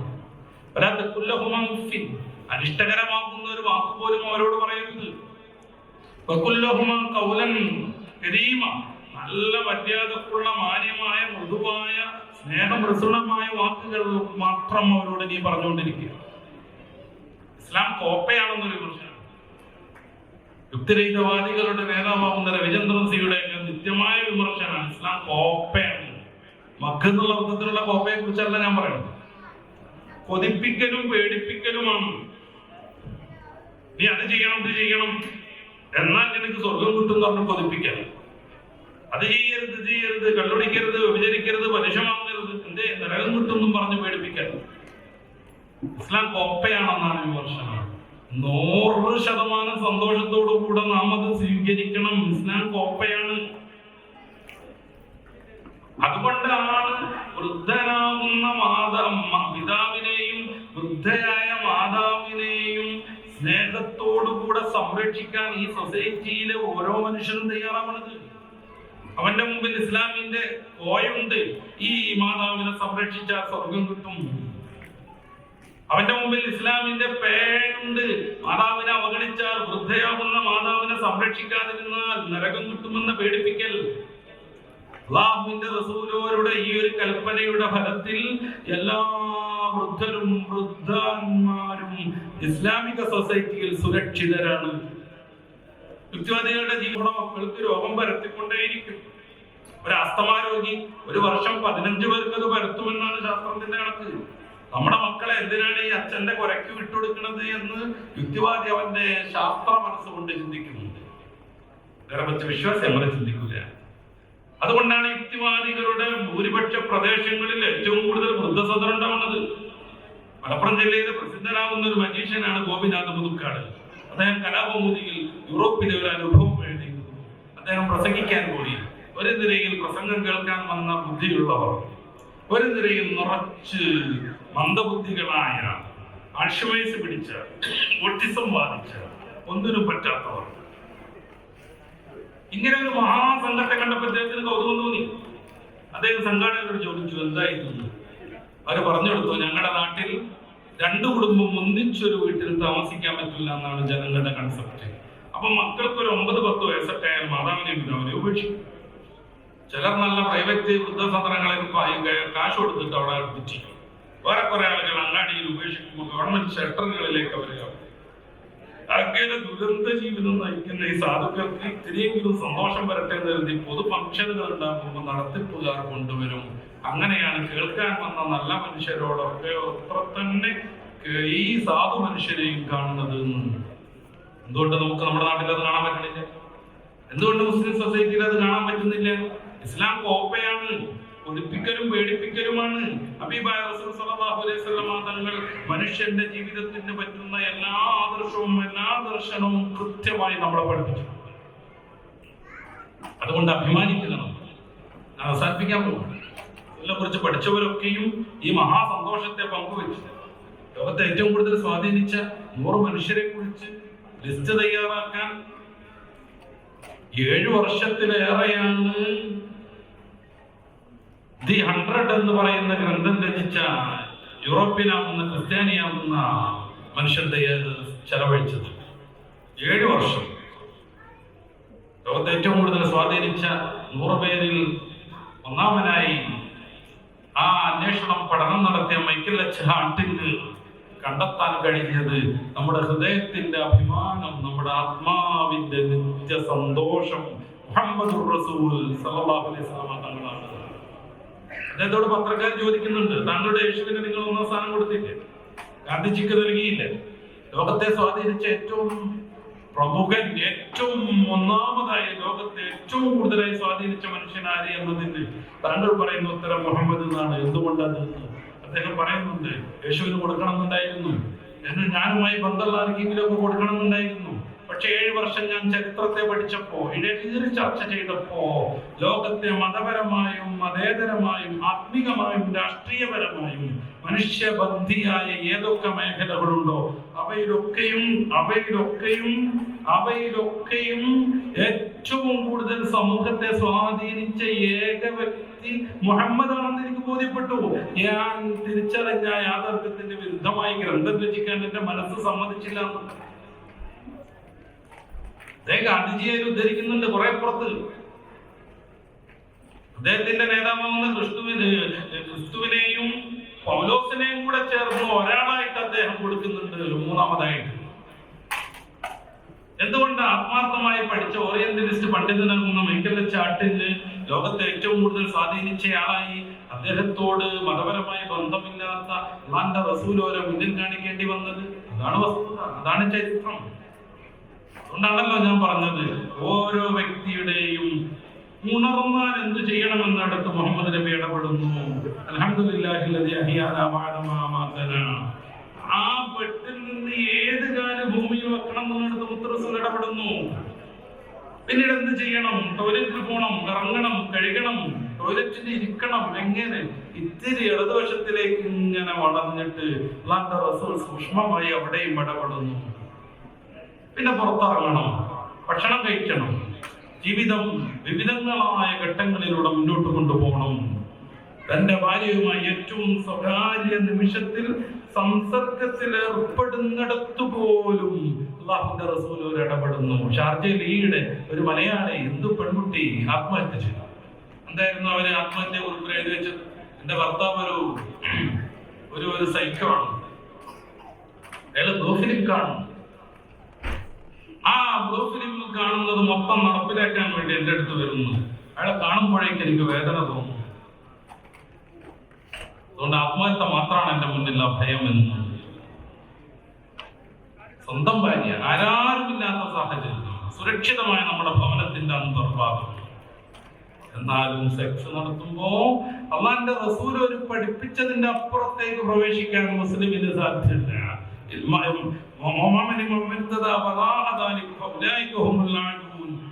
റസൂൽ ഒരു പഠിപ്പിച്ചതിന് അപ്പുറത്തേക്ക് വേറൊരു മാർഗം സ്വീകരിച്ചാൽ അവൻ വഴിതെറ്റിയവനാണെന്ന് പരിശുദ്ധ സൂറത്തുൽ മുഅ്മിനൂനിന്റെ 4-ാമത്തെ വചനത്തിൽ നമ്മളെ പഠിപ്പിക്കുന്നു.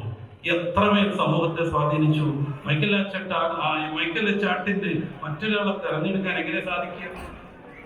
മരണം വരിച്ചാൽ പോലും ആ വ്യക്തിയെ സമൂഹം എന്ത് ചെയ്യണമെന്ന് കൃത്യമായി അല്ലാഹുവിന്റെ റസൂൽ സ്വല്ലല്ലാഹു അലൈഹി വസല്ലം പഠിപ്പിച്ചു.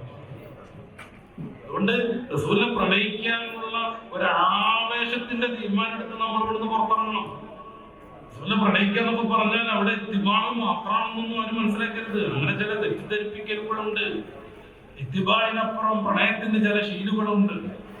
മനുഷ്യന്റെ ആത്മാവിനെ സ്വാധീനിച്ച റസൂലോരെ എങ്ങനെ ഇഷ്ടപ്പെടണം എന്നിടത്ത് ദീനീ വിരുദ്ധമല്ലാത്ത ഏത് രീതിയിലേക്ക് നമുക്ക് പോകാൻ പറ്റും?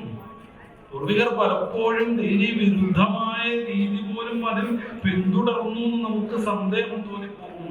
ഇതിന്റെ രണങ്ങളത്തിൽ റസൂലോരുടെ മുൻപല്ല് പൊട്ടിയെന്നറിഞ്ഞപ്പോ ഇനി ഉവൈസിന് എന്തിന് പല്ലെന്നും പറഞ്ഞിട്ട് മൊത്തം പല്ലുകൾ കുത്തി പൊട്ടിച്ച് കളഞ്ഞത്ര ഉവൈസുൽ ഖർനി എന്ന പ്രേമി. ഇത് നമ്മുടെ ദീനിന്റെ ഏത് മസല വെച്ച് വിലയിരുത്താൻ പറ്റും? ഞാൻ നേരത്തെ പറഞ്ഞു, അല്ലാഹുവിന്റെ റസൂൽ അവരുടെ ഇതിന്റെ ആ ഉച്ചിയിലിരിക്കുമ്പോ സുദീഖ് തങ്ങൾ പ്രിയപ്പെട്ട കൂട്ടുകാരൻ അബൂ ഉബൈദ ഇബ്നുൽ ജറാഹിനെയും പിടിച്ചുകൊണ്ട് അങ്ങോട്ട് ഓടിപ്പോണത്. എത്തുമ്പോ എന്റെ അരസം റസൂൽ തങ്ങളുടെ 2 നെറ്റിയിൽ നിന്നും ബ്ലഡ് ഒഴുകിക്കൊണ്ടിരിക്കുന്നുണ്ട്. ഈ തലയിൽ വെക്കുന്ന പ്രത്യേകമായ ഹെൽമെറ്റിന്റെ 2 കണ്ണികൾ റസൂലിന്റെ 2 നെറ്റിയിലും അമർന്ന് കൊണ്ടുപോയിട്ടുണ്ടായിരുന്നു. അവിടെ നിന്ന് ബ്ലഡ് ഒഴുകിക്കൊണ്ടിരിക്കുകയാണ്. റസൂലിനെ പരിചരിക്കാൻ വേണ്ടിയിട്ട് സിദ്ദീഖ് തങ്ങളും മഹാനായ അബൂ ഉബൈദ ഇബ്നുൽ ജറാഹും റസൂലിന്റെ അടുത്തിരിക്കുന്നു.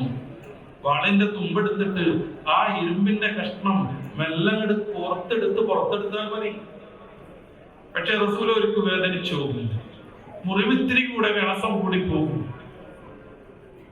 മഹാനായ അബൂ ഉബൈദ ഇബ്നുൽ ജറാഹിന് വാളെടുക്കേണ്ടി വന്നില്ലേ, ആണി പരിശോധിച്ച് നടക്കേണ്ടി വന്നില്ലേ. എവിടെ നിന്നാണ് സർജിക്കൽ ബ്ലേഡ് സംഘടിപ്പിക്കാമെന്നും കരുതിയിട്ട് വലിയൊരു മെഡിക്കൽ ഷാപ്പ് തെരഞ്ഞു ഓടി നടന്നില്ല മഹാനുഭാവൻ. അള്ളാഹു നൽകിയ തന്റെ 2 മുൻപല്ലിന്റെ കൂർത്ത 2 പല്ലുകൾ ഉപയോഗിച്ച് റസൂൽ അവർക്ക് തീരെ വേദനിക്കാതെ ആ ഇരുമ്പ് മാത്രം കടിച്ചു പറിച്ചെടുത്തു മഹാൻ. പക്ഷേ 2 പല്ലും പൊഴിഞ്ഞു പോയി.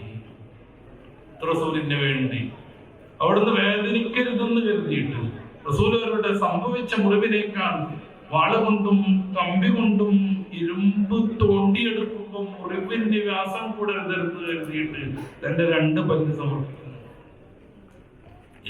ഇനി മറുവശത്ത് ഇരുമ്പുണ്ട്, 2 പല്ല് പോയി. ഇനി അതെങ്ങാനും വാളുകൊണ്ട് എടുക്കാമെന്ന് അബൂ ഉബൈദ ഇബ്നുൽ ജറാഹ് ആലോചിച്ചോ? ഇല്ല, തനിക്ക് ഇനിയും 2 പല്ല് മുന്നിലുണ്ട്. ആ 2 പല്ലുകൾ ഉപയോഗിച്ച് അതും അദ്ദേഹം പറിച്ചെടുക്കുന്നു. 2 പല്ലുകൾ അപ്പോഴും പൊഴിഞ്ഞു പോകുന്നു. അല്ലാഹുവിന്റെ റസൂൽ അവരുടെ നെറ്റിത്തറത്തിൽ മുറിവ് സംഭവിച്ചിരിക്കുമ്പോ അവിടെ തറച്ച ഇരുമ്പിന്റെ കഷ്ണം പൊക്കിയെടുക്കാൻ റസൂൽ അവരുടെ നെറ്റിത്തടത്തിൽ ഇനിയും മുറിവ് വർദ്ധിപ്പിക്കുന്നത് ആലോചിക്കാൻ കഴിയാത്ത പ്രിയപ്പെട്ട അലിയായി അബൂ ഉബൈദ ഇബ്നുൽ ജറാഹ് തങ്ങൾ തന്റെ 4 പല്ലുകൾ ഈ ആവശ്യാർത്ഥം ധർമ്മം ചെയ്യുന്നു. ഇത് നമ്മളെങ്ങനെ മനസ്സിലാക്കും? ഇത്തിബാ എന്ന് പറയാൻ പറ്റുന്നത്? ഇതിന് ഇത്തിബാ എന്ന് പറയാൻ പറ്റുമോ? റസൂൽ അവരെ അനുകരിക്കാന്ന് പറയാൻ പറ്റുമോ? ഇങ്ങനെയായിരുന്നു റസൂൽ തങ്ങളെ ആ സഹാബി വര്യന്മാർ പ്രണയിച്ചത്. ഞാനൊരു ഉദാഹരണം പറഞ്ഞതാണ്. അബൂ ഉബൈദ ഇബ്നുൽ ജറാഹിന്റെ തന്നെ പൂർവികമായ ഒരു കഥ കൂടെ പറയണം, എങ്കിലേ മഹാനോട് നീതി കാണിക്കാൻ പറ്റുള്ളൂ എന്ന് എനിക്ക് തോന്നുന്നു. ജറാഹ് വലിയ ധീരനായിരുന്നു, പോരാളിയായിരുന്നു, വില്ലാളിയായിരുന്നു, അതിശക്തനായിരുന്നു, വലിയ ആകാര സൗഷ്ഠവമുള്ള ഒരു അജാനബാഹുവായിരുന്നു. ഹിജ്റ കഴിഞ്ഞ ഉടനെ അയാൾ വന്നു. അത്രക്ക് ധൈര്യം, സർവ്വ ആയുധവും ധരിച്ചിട്ട് അയാൾ റസൂലിന്റെ മുന്നിലൂടെ കുതിരകൾ കൊണ്ട് അഭ്യാസം കാട്ടി ചുറ്റി നടന്നു. അവസാനം ഞങ്ങളുടെ നാട്ടിൽ നിന്ന് കുറച്ച് ഭീരുക്കൾ ഈ നാട്ടിലേക്ക് ഓടി വന്നിട്ടുണ്ട്, അവരിൽ ആരെങ്കിലും എന്നോടൊന്ന് പോരാടാൻ ധൈര്യമുള്ളവരുണ്ടോ എന്ന് ചോദിച്ച് അദ്ദേഹം വെല്ലുവിളിച്ചു. പ്രിയപ്പെട്ട മകൻ അബൂ ഉബൈദ അല്ലാഹുവിന്റെ റസൂലിന്റെ മുന്നിലെത്തി. എന്റെ പിതാവിനോട് പോരാടാൻ എനിക്ക് സമ്മതം തരണം, പിതാവിനെ ഒക്കുന്നത് ഞാനാണെന്ന് അദ്ദേഹം പറഞ്ഞു. റസൂൽ ഒരു സമ്മതം കൊടുത്തില്ല. രണ്ടാമതും ഇയാൾ വെല്ലുവിളിച്ചു. അബൂ ഉബൈദ രണ്ടാമതും ചെന്നു, റസൂൽ സമ്മതം കൊടുത്തില്ല. മൂന്നാമതായി ഹബീബായ വിധങ്ങളുടെ വ്യക്തിത്വത്തെ വികൃതമാക്കിക്കൊണ്ട് ഇയാൾ സംസാരിച്ചു. റസൂൽ അവരുടെ സമ്മതമില്ലാതെ അബൂ ഉബൈദ തന്റെ പിതാവിനോട് യുദ്ധം ചെയ്യാൻ അദ്ദേഹത്തിന്റെ മുമ്പിലേക്ക് ഓടിച്ചെന്നു. ധീരമായ പോരാട്ടം. എന്ത് സംഭവിക്കുന്നു എന്ന് അറിയാൻ പറ്റാത്ത വിധം പൊടി പടലങ്ങൾ ഉയർന്നു. ആയുധങ്ങളുടെ സിൽക്കാര ശബ്ദങ്ങൾ, ആക്രോശങ്ങൾ. അതിനിടയിൽ ഒരു അർത്ഥനാദം കേട്ടു, ഒരു തല ദൂരേക്ക് തെറിക്കുന്നത് കണ്ടു. സഹാബാക്കളാം വല്ലാതെ ബേജാറായി. ധീരനും വീരനും ശക്തനുമാകുന്ന പിതാവിനോട് ഏറ്റുമുട്ടിയിട്ട് അബൂ ഉബൈദ എന്ന വലിയ പ്രതീക്ഷയുള്ള യുവാവാകുന്ന ചെറുപ്പക്കാരൻ മരണപ്പെട്ടു എന്ന് അവൻ ആശങ്കിച്ചു. കൊടിങ്ങനെ മെല്ലെ മെല്ലെ അടങ്ങി വന്നപ്പോ തന്റെ പിതാവിന്റെ ശിരസ് വാളിൽ കൊരുത്ത അല്ലാഹുവിന്റെ റസൂലിന്റെ മുന്നിലേക്ക് അബൂ ഉബൈദ ഇബ്നുൽ ജറാഹ് നടന്നു വന്നു. ഈ സ്നേഹത്തെ നമ്മൾ എങ്ങനെ വിലയിരുത്തണം എന്ന് പറയും?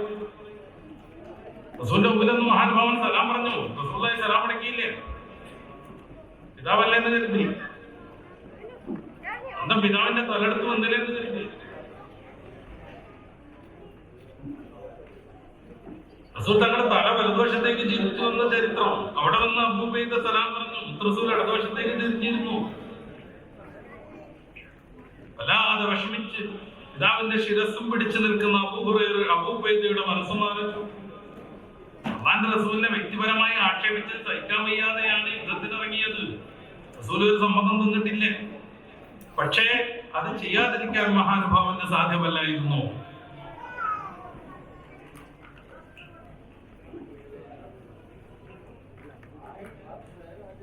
അത് ചെയ്യാതിരിക്കാൻ മഹാനുഭാവന് സാധ്യമല്ലായിരുന്നു.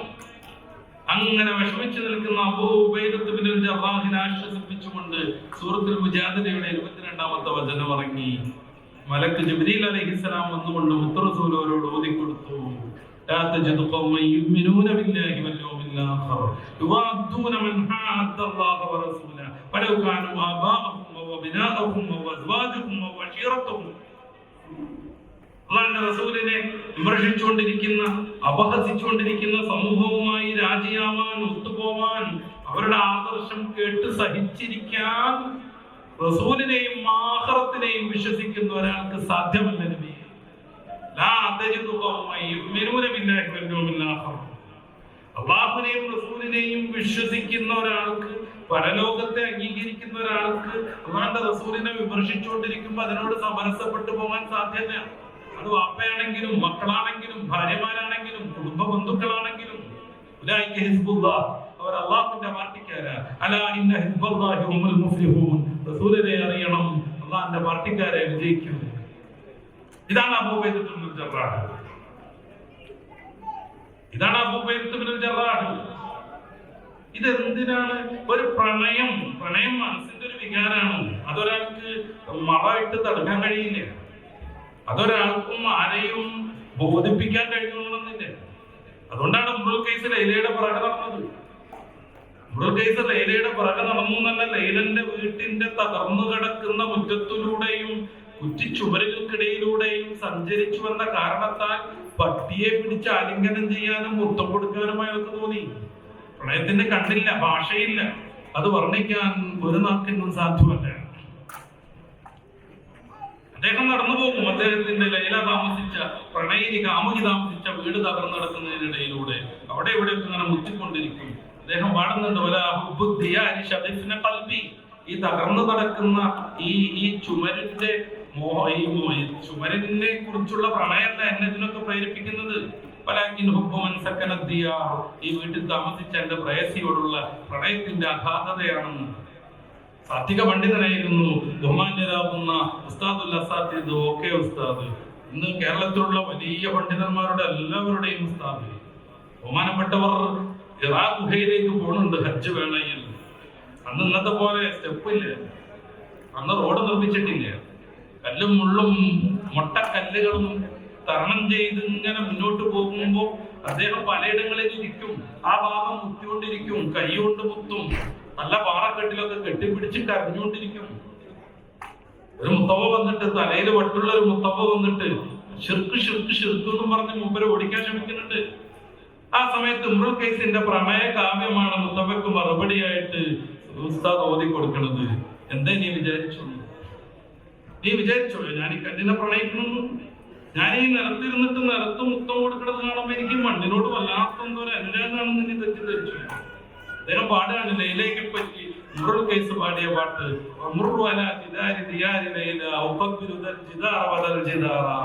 ഞാൻ അവിടെ ഇവിടേക്ക് ഇങ്ങനെ മുത്തും.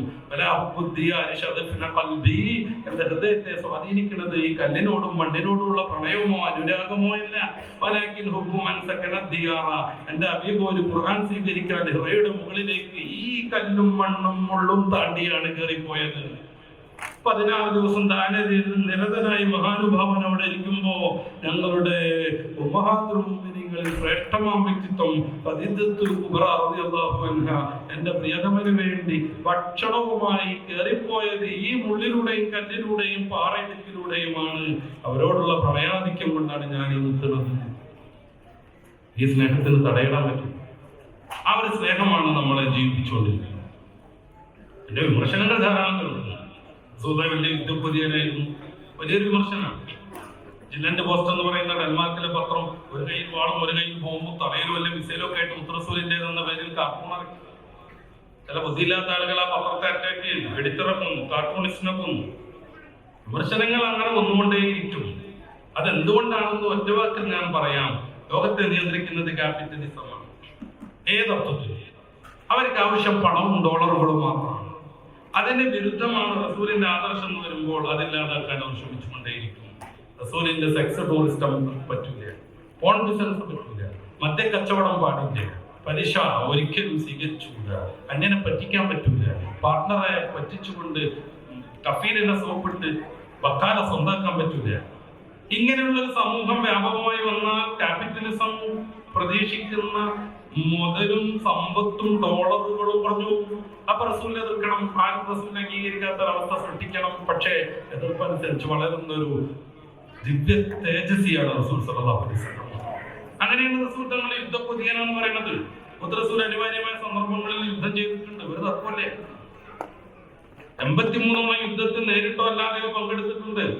ഈ 83 യുദ്ധത്തിൽ രണ്ടു പക്ഷത്തുമായി ആകെ മരിച്ചത് 1017 പേരാണെന്ന് അറിയണം. ഒന്നാം ലോക മഹായുദ്ധത്തിൽ 10 കോടിയിലേറെ ജനങ്ങൾ മരിച്ചിട്ടുണ്ട്. രണ്ടാം ലോക മഹായുദ്ധത്തിൽ അതിലേറെയുണ്ട്. ആഗസ്റ്റ് 6-നും 9-നും ഹിരോഷിമയിലും നാഗസാക്കിയിലും അമേരിക്ക അണുബോംബിട്ടപ്പോ ലക്ഷക്കണക്കിന് മനുഷ്യർ എന്തിനാ മരിക്കുന്നു എന്നറിയാതെ മരിച്ചു പോയിട്ടുണ്ട്. ആറ്റം വിഘടിക്കാമെന്ന് കണ്ടുപിടിച്ച ഈ സമയം MC² എന്ന് പറയുന്ന ഏറ്റവും വലിയ ശാസ്ത്ര സിദ്ധാന്തമായി ന്യൂട്ടന്റെ ഫിസിക്സിൽ നിന്ന് ശാസ്ത്രത്തെ ടേൺ ചെയ്യിപ്പിച്ച ആൽബർട്ട് ഐൻസ്റ്റീൻ ആറ്റം വിഘടിക്കുന്നത് കണ്ടുപിടിക്കാതിരുന്നാൽ എത്ര നന്നായിരുന്നു എന്ന് ഹിരോഷിമയിലെയും നാഗസാക്കിയിലെയും ബോംബിങ്ങിന് ശേഷം ഉറക്കെ പറഞ്ഞിട്ടുണ്ട്. അനിവാര്യമായ സന്ദർഭം. 13 വർഷം സ്വന്തം നാട്ടിൽ ദീന് പറഞ്ഞ കാരണത്താൽ നിരന്തരമായി ആക്രമിക്കപ്പെട്ടിട്ടാണ് അവിടുന്ന് 53-ാം വയസ്സിൽ എസ്എഫിലേക്ക് രാജ്യം വിടുന്നത്. അവിടെ എങ്ങനെ ഇസ്ലാമിക രാഷ്ട്രം രൂപപ്പെട്ടു വന്നപ്പോ ശല്യപ്പെടുത്തിക്കൊണ്ടിരുന്നു. ഒരു രക്ഷയില്ലാതെ പിന്നെയും 2 വർഷം കഴിഞ്ഞ് 15 വർഷം എല്ലാം സഹിച്ചിട്ട് ധീരനും വീരനുമാകുന്ന അനുയായികൾ ഞാനും വരട്ടെ, നമ്മളൊന്ന് യുദ്ധം ചെയ്യട്ടെ എന്ന് പലപ്പോഴും ചോദിച്ചിട്ട് ക്ഷമിക്കാൻ പറഞ്ഞ് അവസാനം സൂറത്തുൽ ഹജ്ജിന്റെ 39-ാമത്തെ വചനത്തിൽ യുദ്ധത്തിന്റെ സമ്മതം കൊടുക്കുന്നു. ആ വാക്കൊന്ന് പരിശോധിച്ചാൽ മതി. നിരന്തരമായി ആക്രമിക്കപ്പെടുന്നവർക്ക് യുദ്ധം ചെയ്യാൻ സമ്മതം നൽകിയിരിക്കുന്നു. എന്തുകൊണ്ട്? അവരെ വീട്ടിൽ നിന്നും പുറപ്പാക്കപ്പെട്ടു, അവരുടെ സ്വത്തും സമ്പത്തും അപഹരിക്കപ്പെട്ടു, ചില ആളുകൾ അതിക്രമം കാണിക്കുമ്പോൾ മറ്റൊരു ടീം പ്രതിരോധിക്കുന്നില്ലെങ്കിൽ ജൂതന്മാരുടെ ആരാധനാ കേന്ദ്രമാകുന്ന സിനഗോഗുകൾ, ക്രിസ്ത്യാനികളുടെ ആരാധനാ കേന്ദ്രമാകുന്ന ചർച്ചുകൾ, മുസ്ലിങ്ങളുടെ ആരാധനാ കേന്ദ്രങ്ങളാകുന്ന പള്ളികൾ തകർക്കപ്പെടും. കൃത്യല്ലേ ഇത്? ഇതൊരു ഭയങ്കരമായ ആരോപണമാണ്. റസൂൽ തങ്ങൾ സ്വർഗം തരാം, രക്തസാക്ഷിയായിക്കോളൂ എന്ന് പറഞ്ഞിട്ട് കുറെ ആളുകളെ കളത്തിലിറക്കി, എന്നിട്ട് ഒരു കൊള്ളസംഘം രൂപീകരിച്ചു, സമ്പത്ത് സ്വരൂപൂട്ടാക്കി. യുദ്ധം ചരിത്രത്തിന്റെ അനിവാര്യത നമ്മൾ ആലോചിച്ച് നോക്കും. കുരുക്ഷേത്ര യുദ്ധത്തെ കുറിച്ച് നമുക്കറിയാം. നമ്മുടെ നാട്ടിൽ നടന്നു എന്ന് പറയുന്ന വലിയൊരു യുദ്ധം 40 അക്ഷോഹിണി ജനങ്ങൾ മരിച്ചു എന്നാണ് കണക്ക്. പുതിയ കണക്കനുസരിച്ച് 20 ലക്ഷത്തോളം ആളുകൾ. കൗരവർ മുഴുവൻ മരിച്ചു. അശ്വത്മാവ് എന്ന് പറയുന്ന ദ്രോണാചാര്യരുടെ മകൻ മാത്രം ശേഷിച്ചു. കൗരവർ കുറെ ആളുകൾ രക്ഷപ്പെട്ടു. പക്ഷെ അവർ രാത്രി വിശ്രമിക്കുമ്പോൾ ടെന്റിന് അശ്വത്മാവ് തീ കൊടുത്തു, എല്ലാവരും മരിച്ചു. കുരുക്ഷേത്ര യുദ്ധത്തിന്റെ ജഡ്ജിയായി പ്രവർത്തിച്ച ശ്രീകൃഷ്ണന്റെ കുലമാകുന്ന യദുകുലം മുഴുവൻ തകർന്നു. ആശാന്റെ ഗാന്ധാരി വിലാപം നമ്മൾ SSLCക്ക് പഠിച്ചിട്ടുണ്ട്. 100 മക്കൾ നഷ്ടപ്പെട്ട സങ്കടം കൊണ്ട് തപിക്കുന്ന ഹൃദയവുമായി പൊട്ടിത്തെറിക്കുന്ന ചങ്കുമായി ഗാന്ധാരി വന്നിട്ട്, കൃഷ്ണ ഇതിനായിരുന്നു നിന്റെ അവതരണം എന്ന് ചോദിക്കുകയാണ്. കണ്ടോ, അഭിമന്യു വീണ് കിടക്കുന്നു, അർജുനന്റെ പ്രിയപ്പെട്ട പുത്രൻ. എന്റെ മോൾക്ക് ഞാൻ ഭർത്താവായി കണ്ടുവച്ചയാളാം. നമ്മുടെ കുലത്തിന് വലിയ കാവലായിരുന്നു ഭീമസേനന്റെ പുത്രനാകുന്ന ഘടോത്കജൻ, രാക്ഷസപുത്രൻ. വേരുകൊണ്ട് മരിച്ചു കിടക്കുന്നു. എന്റെ 100 മക്കൾ അങ്ങിങ്ങായി മരിച്ചു കിടന്നുകൊണ്ടിരിക്കുന്നു. കുറുനരികളും കഴുകന്മാരും മനുഷ്യകബന്ധത്തിന് വേണ്ടി ചുറ്റി സഞ്ചരിച്ചു കൊണ്ടിരിക്കുന്നു. ഇതിനായിരുന്നു കൃഷ്ണന്റെ അവതരണം. എപ്പോഴൊക്കെ ധർമ്മത്തിന് ഗ്ലാനി വരുന്നോ, അധർമ്മം പൊങ്ങി വരുന്നോ, അസമയത്ത് ധർമ്മത്തെ സ്ഥാപിക്കാനും അധർമ്മത്തെ തോൽപ്പിക്കാനും അവതരിക്കുമെന്നല്ലേ നീ പറഞ്ഞത്? യഥാ യഥാ ഹി ധർമ്മസ്യ ഗ്ലാനിർഭവതി ഭാരത അബുദ്ധ്യാം അധർമ്മസ്യ തദാത്മാനം സൃജാമ്യഹം പരിത്രാണായ സാധൂനാം വിനാശായ ച ദുഷ്കൃതാം ധർമ്മസംസ്ഥാപനാർത്ഥായ സംഭവാമി യുഗേ യുഗേ. ഇതയുടെ 4-ാം അധ്യായത്തിന്റെ 6-7 ശ്ലോകങ്ങൾ. എവിടെയൊക്കെ അധർമ്മത്തിന് മേൽക്കൈ വരുന്നോ, ധർമ്മം തോറ്റുപോകുന്നു, അവിടെ അവതരിച്ച് ഞാൻ ധർമ്മം സ്ഥാപിക്കുന്നല്ല പറഞ്ഞത്. നീ ഈ ധർമ്മമാണോ സ്ഥാപിച്ചത് എന്ന് ഗാന്ധാരി ചോദിക്കുന്നു. ചരിത്രത്തിന്റെ അനിവാര്യതയിൽ യുദ്ധം നടക്കുന്നു. അതിന്റെ ശരിതെറ്റുകൾ പരിശോധിക്കുമ്പോൾ താരതമ്യേന ഗുണപ്രദം ഏതെന്ന് ആലോചിക്കാനേ മനുഷ്യർക്ക് പറ്റുള്ളൂ. 35 ലക്ഷം പച്ച മനുഷ്യരെയാണ് കോഴിക്കോട്ട് യുഗോസ്ലാവിയയിൽ തന്റെ സാമ്രാജ്യം സ്ഥാപിക്കാൻ വേണ്ടി കൊന്നുകളഞ്ഞത്. ഇറാഖിൽ ഈ അടുത്ത കാലത്ത് 10 ലക്ഷത്തിലധികം മക്കളെ കൊന്നത് ഇല്ലാത്തൊരു ബോംബിന്റെ കഥ പറഞ്ഞുണ്ടാക്കിയിട്ടാണ്. George W. ബുഷ് പറയുന്നുണ്ട്, എന്നോട് കർത്താവ് അങ്ങനെ കൽപ്പിച്ചു. അദ്ദേഹത്തിന് എല്ലാ പിന്തുണയും കൊടുത്ത ടോണി ബ്ലെയർ പറയുന്നുണ്ട്, ഞങ്ങൾ അബദ്ധത്തിൽ പെട്ടുപോയി, അമേരിക്കയെ വിശ്വസിച്ചു. എന്റെ ഇതൊന്നും യുദ്ധം പറഞ്ഞു. പിന്നെ യുദ്ധം ചെയ്താൽ ഗുണം കിട്ടുമെന്ന് ഏത് നേതാവും പറയില്ലേ? എന്തിനാ ശ്രീമദ് ഭഗവത്ഗീത കൃഷ്ണൻ ആരംഭിക്കുന്നത് തന്നെ? പാണ്ഡവരിൽ ഏറ്റവും നല്ല യോദ്ധാവാകുന്ന അർജുനന് തന്റെ കുലത്തിനെതിരെ, തന്റെ വിദ്യ നൽകിയ ദ്രോണാചാര്യർക്കെതിരെ, വംശഗുരുവാകുന്ന ഭീഷ്മർക്കെതിരെ, തന്റെ ജ്യേഷ്ഠനാകുന്ന കർണനെതിരെ യുദ്ധം ചെയ്യാൻ വയ്യാതെ തേരിൽ തളർന്നിരുന്നു. അദ്ദേഹം യുദ്ധത്തിന് വന്നില്ലെങ്കിൽ പാണ്ഡവർ തോൽക്കുന്നറിയാവുന്ന കൃഷ്ണൻ അദ്ദേഹത്തെ മോട്ടിവേഷൻ ചെയ്യാൻ വേണ്ടിയിട്ടാണ് പാടിക്കൊണ്ടിരിക്കുന്നത്. ഗീതയുടെ 2-ാം അധ്യായത്തിന്റെ 30-ാമത്തെ ശ്ലോകം ഒന്ന് പഠിക്കുക. അഥവാ പ്രാപ്സ്യസേ സ്വർഗം, ഈ യുദ്ധത്തിൽ മരണപ്പെട്ടാൽ നിനക്ക് സ്വർഗം പ്രാപിക്കാം. യുദ്ധത്തിൽ വിജയിച്ചാലോ ഭൂമി അനുഭവിക്കണം, ഭരണം കിട്ടും.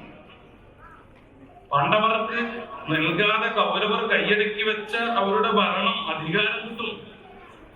തസ്മാത്, അതുകൊണ്ട് ഉത്തിഷ്ഠ കൗന്ദേയ, കുന്തിയുടെ പുത്രനാവുന്ന അർജുന എഴുന്നേൽക്കുക, യുദ്ധായ ഹൃദയ, യുദ്ധം ചെയ്യാൻ നിശ്ചയിച്ചുകൊണ്ട്. മരിച്ച സ്വർഗം കിട്ടുന്നു.